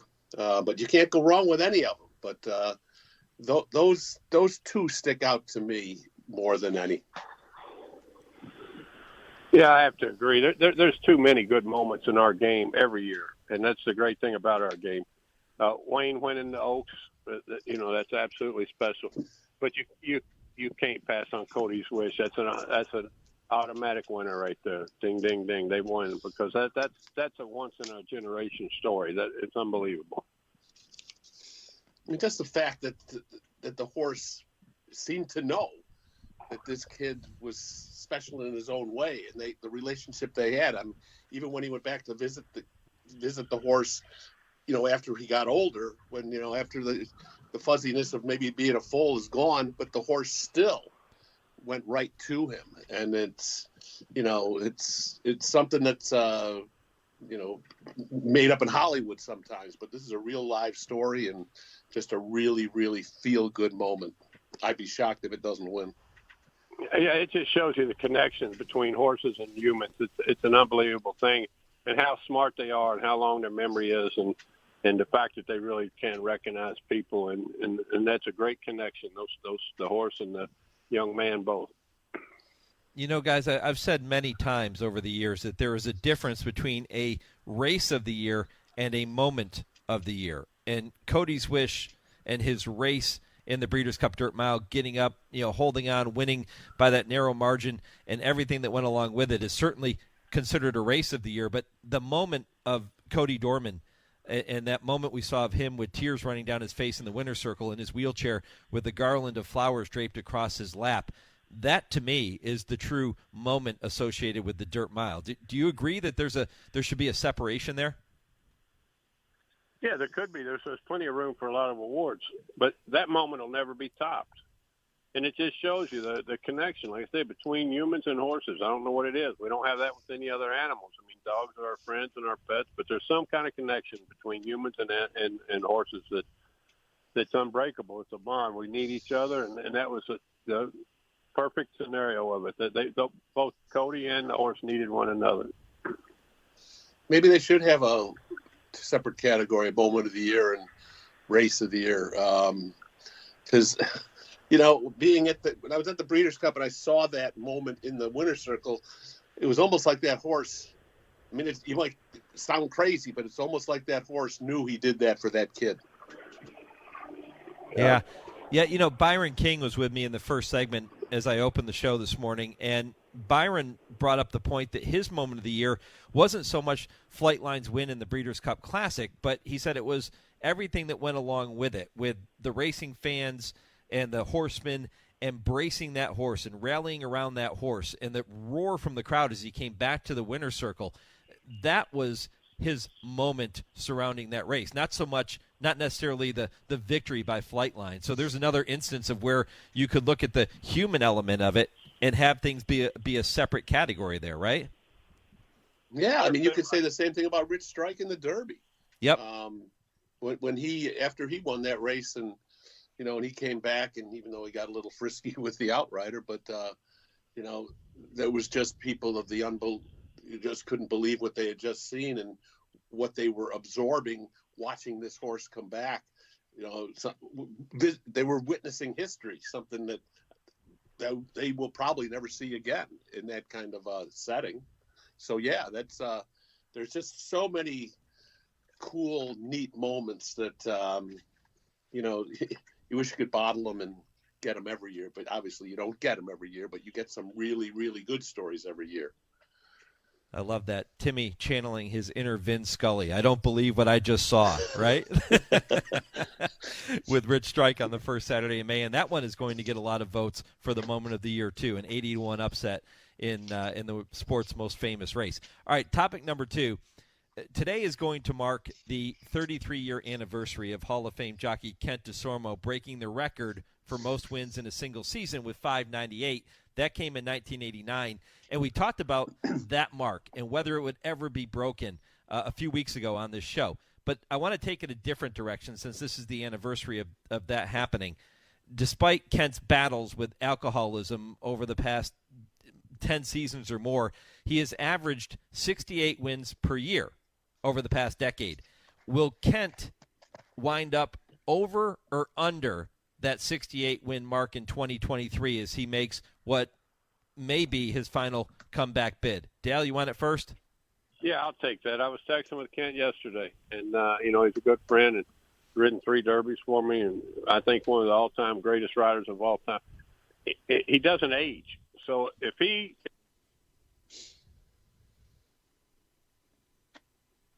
Nope, sounds like we lost Dale. Looks like he dropped out. So we'll get back to Dale for his comments on Kent DeSormo. But, Timmy, in the meantime, why don't you take it?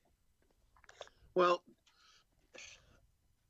I have my doubts that he's going to ever get back to where he once was. You know, and where he once was a dominating rider, one of the best that's ever, you know, jumped in the saddle. He's 52 years old now. I mean, he's had some tough miles behind him, and you know and God bless him for confronting this demon and trying to get back on the right path. And you know, he's tried this before and not been able to do it. I mean, this is his last chance in all likelihood. And the thing with Kent is he's so talented, but he's got to earn back the trust of the trainers and owners that put him on his horses. You know, I root like heck for him. I mean, I've dealt with him a lot in my career, and he's always been straight and square with me. I really hope that he can get back to what he was. But, you know, Father Time catches up with everybody. At the age of 52, can he do it? I don't know. I mean, it's you want him to be able to do it, but I have my doubts that he's going to get to 68, and I just hope he stays on the right path for, you know, not because of his career, but just for his life. Yeah, no, I would agree. Dale is back with us. Dale, you were talking about texting with Kent and the the times that he's ridden for you. Does he go over or under that 68 win mark coming up in 2023? I'm going to tell you what, I texting and talking to Kent in the last few months, I see a different attitude. I want to over. I want to give him the benefit of the doubt. I think he's going to keep himself on the straight and narrow. I think he's doing well right now. I think he realizes he wants to go out with a little hurrah and not with a tarnished image. he knows how important he's been in this game over the last 30 years, and he wants to end it that way. And I say he goes over. I'm going over with him. Is this his final chance? That could have been a right or wrong. That could have been a right or wrong for him. Yeah, well, we've got some good right or wrongs coming up here in a minute, but is this his final chance at a comeback? Yeah, he can't stand to have another a year off or whatever happens to him where he doesn't come back. He's too old. But I say he doesn't age. I mean, he looks the same as he did 20 years ago when he was riding at the top of his game. And he is an athlete. He's a natural athlete. So he's got a couple more good years left as long as he takes care of business. And I felt something different from Kent here lately. I think he's over the hump. I think he's figured it out, and he wants to go out with a bang. All right, we're going to find out. 68 is his average over the past decade, despite all of his troubles. We'll see if he can go over that number, or if he does stay under it, as Timmy said, coming up in 2023. Time now for this week's Right or Wrong, so we bring in our friend Nick Zito, as we do each and every week. It is right or wrong. Yeah, right or wrong. Am I right? What do you think? Right or wrong? All right, guys, 3 topics this week. Number 1, there is growing sentiment that Turf Star Modern Games, winner of both the Grade 1 Woodbine Mile and the Breeders' Cup Mile, should receive the Eclipse Award as this year's champion 3-year-old. Are the people making that case right or wrong? Yeah, right or wrong. Okay. Timmy? I'm going wrong. Modern Games is a fabulous animal on the grass. The 3-year-old champion, as it's historically been for the Eclipse Award, runs on the dirt. Since they started the Eclipse Award in 71, there's never been a turf horse that ran primarily on the grass that's won the Eclipse as the top 3-year-old. And I just don't see it happening this year. You know, I think that people that are bashing this, saying that this group, people are trying to get too cute with this. I mean, Modern Games should be in the turf category, which he will and should win something. But for the top 3-year-old, you have to run on the dirt, primarily, in my opinion. And it should come down to Taiba and Epicenter. And I would be surprised, and I'd be shaking my head if Modern Games were to win this award for top 3-year-old. Yeah, I agree. This is, America's 3-year-old racing is built around dirt races, and you've got to be a dirt horse. I mean, if Kidney's Joy didn't win it in 2004, nobody should. Yeah, it's either one of 2 horses that's going to win it. And I think Epicenter. I've been on Epicenter's bandwagon all along. He's going to be 3-year-old champion. Well, I'm going to disagree with you on that, as you well know. I still think 3 Grade 1s trump 1 Grade 1, even if it is the Travers. And when they say that, he was second in the Derby and second in the Preakness, hey, if you don't win, you might as well. If you don't win it, you might as well be last. So I'm on the Taiba bandwagon. You're not on the Taiba bandwagon. You're on Bob Baffert bandwagon. We know. Everybody out there has heard enough shows to know. Oh, Dale, hold your horses. We have a Bob Baffert question coming up on Right or Wrong in a minute. All right. Timmy will beat me up on that one. Yeah, we're going to see if we can get the 2 of you to disagree. Let's see if you disagree on number 2. Only 2 trainers appear as if they're going to finish 2022 with double-digit Grade 1 wins. That's Chad Brown and Todd Pletcher. Chad is going to wrap up the year with more total wins than Todd, and it's going to come down to today's races to see who winds up with more 2022 earnings. That race is dead tight, but Chad currently has a slight edge in that category as well. Chad's arrest during Saratoga may give voters reason to hesitate in circling his name for champion trainer, despite having those slight edges on Todd. Is that, guys, right or wrong? What do you think? Right or wrong? Dale? You're probably right. I mean, it shouldn't, in my opinion. I don't think that I think numbers speak for themselves. They both had great years. Whoever had the best year should be champion trainer, regardless of their personal life. And it's not about who's the best person. It's about who's had the best year on the racetrack. And it is. It's a tight race. Both good horse trainers had great years. It's really kind of tricky. With what Chad went through over the summer.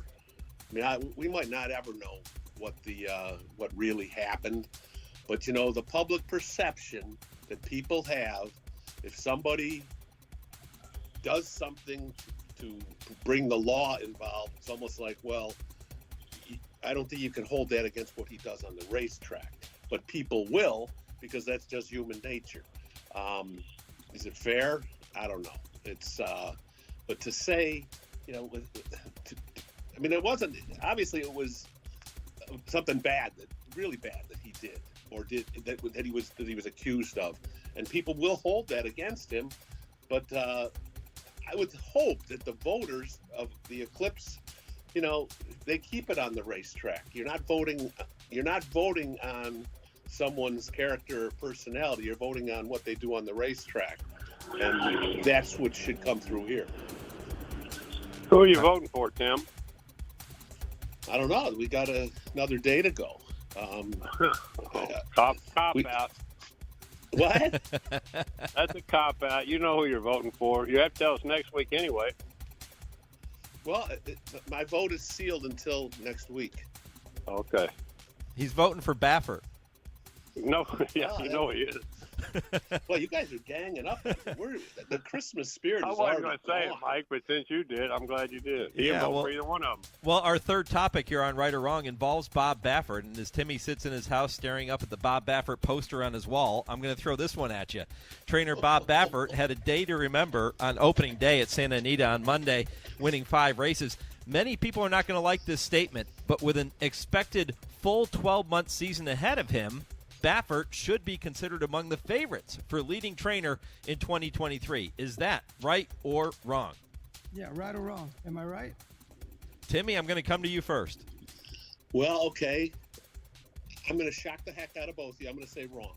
I don't think he will be because, you know, he still has that Churchill ban on him. And Bob's, you know, his whole program is around the 3-year-olds. And if he wants to, if these owners want to get their horses into the Kentucky Derby, they're going to have to change trainers to get the qualifying points. And so that right there, I mean, I don't think he's not going to have a full 12 months when you got those big races and the big horses that he's going to have to sit out of, because these horses are going to have to go to another trainer if they want to run in the Derby. Yeah, he's going to be back in New York this year, and I think he'll be back there in the Vengeance because I think he'll win a lot of races. But to say he's going to be in the conversation at the top in the 2023, I'm going to say no. Yeah, you can't count him out. I want to say that you have to count him in there. He could do anything. He's not going to win big Triple Crown races or the Derby anyway, and maybe not the Preps. But there's a lot of racing the rest of the year, and you can't count him out. That was phenomenal what happened the other day. I mean, I almost called him for an autographed picture. I already got mine. I know you do. I know. I want one too. I got a text. I texted him after that, and we texted back and forth. So yeah, I'm sure you did. I'm texting with Ken DeSarmo about being sober. You're texting with Bob Baffert. Maybe I should start texting with Dale Romans. You should. You should come visit. 80 degrees out here today. On that note, we're going to wrap up Right or Wrong. Our thanks to Nick Zito for those sound bites that you hear each and every week. We have 2 more topics to get to in about 7 or 8 minutes to do it, so we'll move on to topic number 4. Guys, with Flightline, Olympiad, Life is Good, and many other big-name horses heading off to stud in 2023, which horses are most likely to top the older horse division next year? Dale, what do you think? It's wide open, and it's fun when it's like this. I think there's a lot of horses over the year. Somebody's going to step up. But I'm going to tell you, I'm going to call him with a sleeper, Rich Strike. I think he's a horse that will continue to improve just like his father did. And he's liable to have a great 4-year-old year with it watered down a little bit with all the retirements. And he could come out and have a really good year. Well, I guess that you must have got a present from Eric Reed for Christmas, but I'm a Rich Strike fan too. I hope he has a good year. I think he has a win or 2 still in him. But as far as the others, I mean, it's going to take a while before we see the any horse that separates himself as far as a top older horse. I mean, Taiba I would expect will have a say in it. Country Grammar, Here also we from go Bob again. Baffert's barn. I knew it was coming. Here we go. Yeah, here Yep. we go again. And, White Abarrio for Saffie Joseph, as long as he stays in Florida, he could get some wins because that's the only place he seems to win. Art Collector, who is expected to run again this year at age of 6. Cyberknife is going to race one more time. I mean, he'll be in the Pegasus. It's Proxy who won the Clark. Might not be a horse that a lot of people are really familiar with, but he can run a little bit. So I think there's going to be a very contentious group of older horses as we head into 2023. How about Timmy? So. Who would you put at the top? Would it be? How about Cody's Wish? Would he maybe be the leader going into 2023 at this point in the older horse division? Well, I mean, he won the Dirt Mile. I mean, he just seems to improve. Every time he goes out there, he seems to run his race. He didn't get as much. I mean, and let's be honest.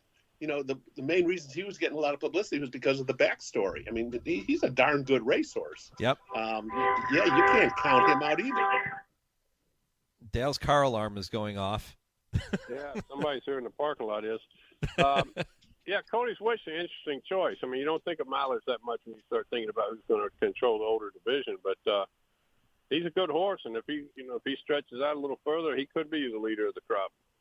Well, it's going to be a fun year. The thing too about him is that look at the barn he's coming out of. He's got a Hall of Fame trainer that's calling the shots for him, and Billy Mock. So my favorite. It'll be interesting. Yeah, you got an autograph picture of Bob. I got one of Billy. Yeah, how many autograph pictures you got in your house? It seems like you got a bunch.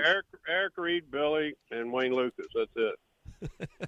and you probably got one of yourself up there too, autographed to yourself of yourself. Come on, now. I sent that to you. Yeah, I got it up at the garage. All right.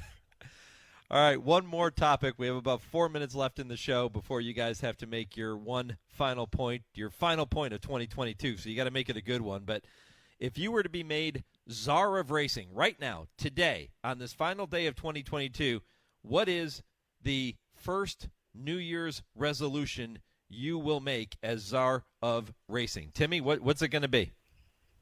Well, I'm just sick and tired of the negativity that comes from a lot of, especially on the social media sites that go towards horse racing. And if I could somehow wipe that off the face of the earth, we'd all be better for it. Because, the one pet peeve I have are the people that are on social media, don't even use their own names, that use it to take pot shots, not only at horses, but trainers and jockeys and just the game in general. And it drives me crazy. If I could find a way to get rid of all of that, that would be my first New Year's resolution for 2023. Yeah, I think that's true. If we could get rid of the negativity, but it seems like the entire internet is negativity. But I would say get HISA working the way it's supposed to, and let Lisa do her job.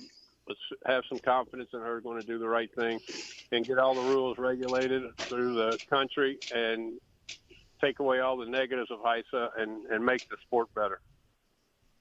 All right, there you go. Dale, Tim, czars of racing, that's what they would do. I love the idea of taking the negativity. And how about this, guys? I'll throw one at you. If I'm czar of racing, the one thing that I'm going to commit to for my New Year's resolution is creating a national marketing plan for the sport to promote all of the good things happening in thoroughbred racing day in and day out that get overshadowed by the very few bad things that happen in our sport. There's far more good than bad. I'm going to create a national marketing program to promote all of the good and promote the sport in that fashion. Love it. And I think I like that a lot. I think you should promote our segment even more. I think so, too. Let's do that starting in the new year. There's a New Year's resolution right there. Dale and Tim, one final point of 2022 before we wrap up the show. Dale, let's go to you first. What's your final point of 2022 on I Ask, They Answer? Well, my final point is we finished up our first complete full year doing our segment, and it's been a lot of fun. And let's do our little part to keep promoting the game and appreciate all our listeners. Happy New Year to everybody. Amen. Timmy? Yeah, Happy New Year to everybody. And even though this is more like a thing for New Year's Day than 2022, I just want to wish a happy birthday to all the horses that they all turn a year older on January 1st. And you know, I just look forward to many great moments and many great performances from the equine and the human end in 2023. Guys, it's been a wonderful ride with the both of you on this segment every week here in 2022, and I'm excited to make this segment even better moving into the new year. Really appreciate it. I know it's a popular segment with our listeners. Happy New Year to both of you and to your families. Enjoy this New Year's Eve and enjoy your New Year's Day. Happy New Year's, guys. Happy New Year to you guys as well. As always, you can participate in this segment. If you have a topic you want to hear Dale and Tim debate, whatever it might be, email that topic to me, mike@horseracingradio.net, and I will work it in for you in the weeks ahead. It's going to be a big 2023. We're working on some new ideas with this show. It's going to take it to a new level for you next year. This is I Ask, They Answer. It's presented by the University of Louisville Equine Industry Program and the College of Business, and I'm back with more. This is the Equine Forum on the Horse Racing Radio Network. In honor of all those we've lost to cancer and those still fighting and thriving, like basketball analyst and cancer champion Dick Vitale. I want to beat cancer. I'm going to beat it. That's no doubt in my mind. I'm going to win this battle. Defeating cancer will take all of us. Join our team to help fund game-changing research that saves lives. At the V Foundation, V is for victory over cancer. V is for victory over the odds.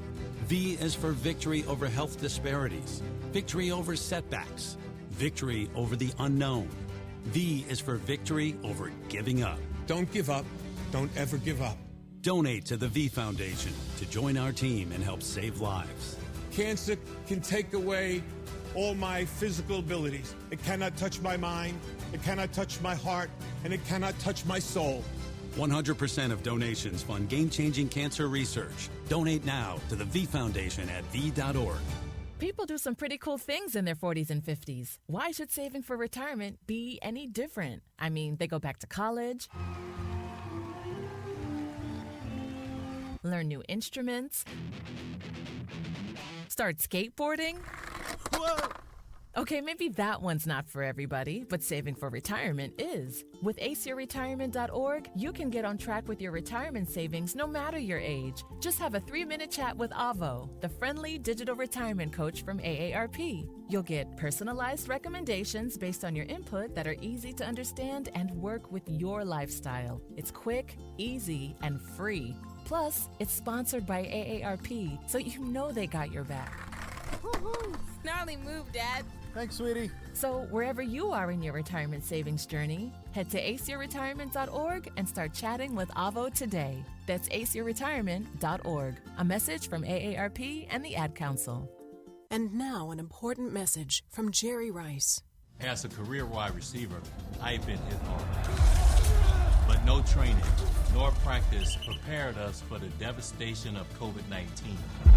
Thankfully, there is hope. Even with multiple vaccines available, we still have to work together until everyone is safe.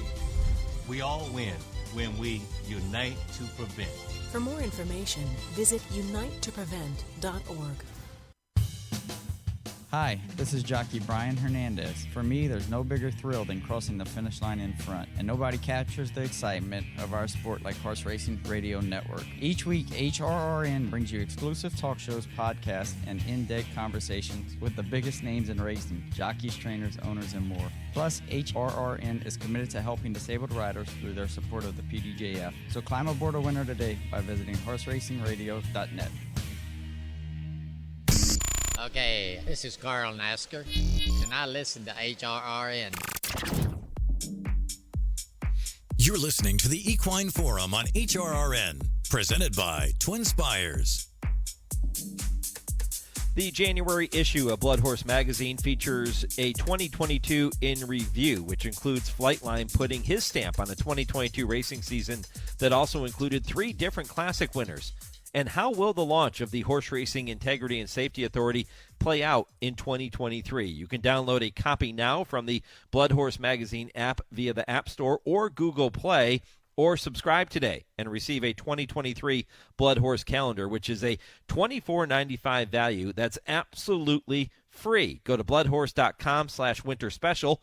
Plus, included in your subscription to Blood Horse Magazine is a free Blood Horse Plus membership, which is in itself a $50 value.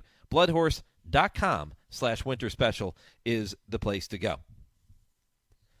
I really think, I made the comments at the top of the show. If you missed it in my opening segment, you can go back and listen to the podcast at horseracingradio.net and on every major podcast platform. But I think that the sport, if you're going to run races at the Breeders' Cup, like the Juvenile Turf and the Juvenile Fillies Turf and the Dirt Mile, I think you need to start thinking about creating additional Eclipse Award categories for those horses that run in those races, because the horses that run in the Juvenile and the Juvenile Turf and the Juvenile Fillies Turf, 99 times out of 100 are not going to get any recognition for a 2-year-old championship. It's going to go to the horses that ran in the Juvenile and the Juvenile Fillies on the dirt.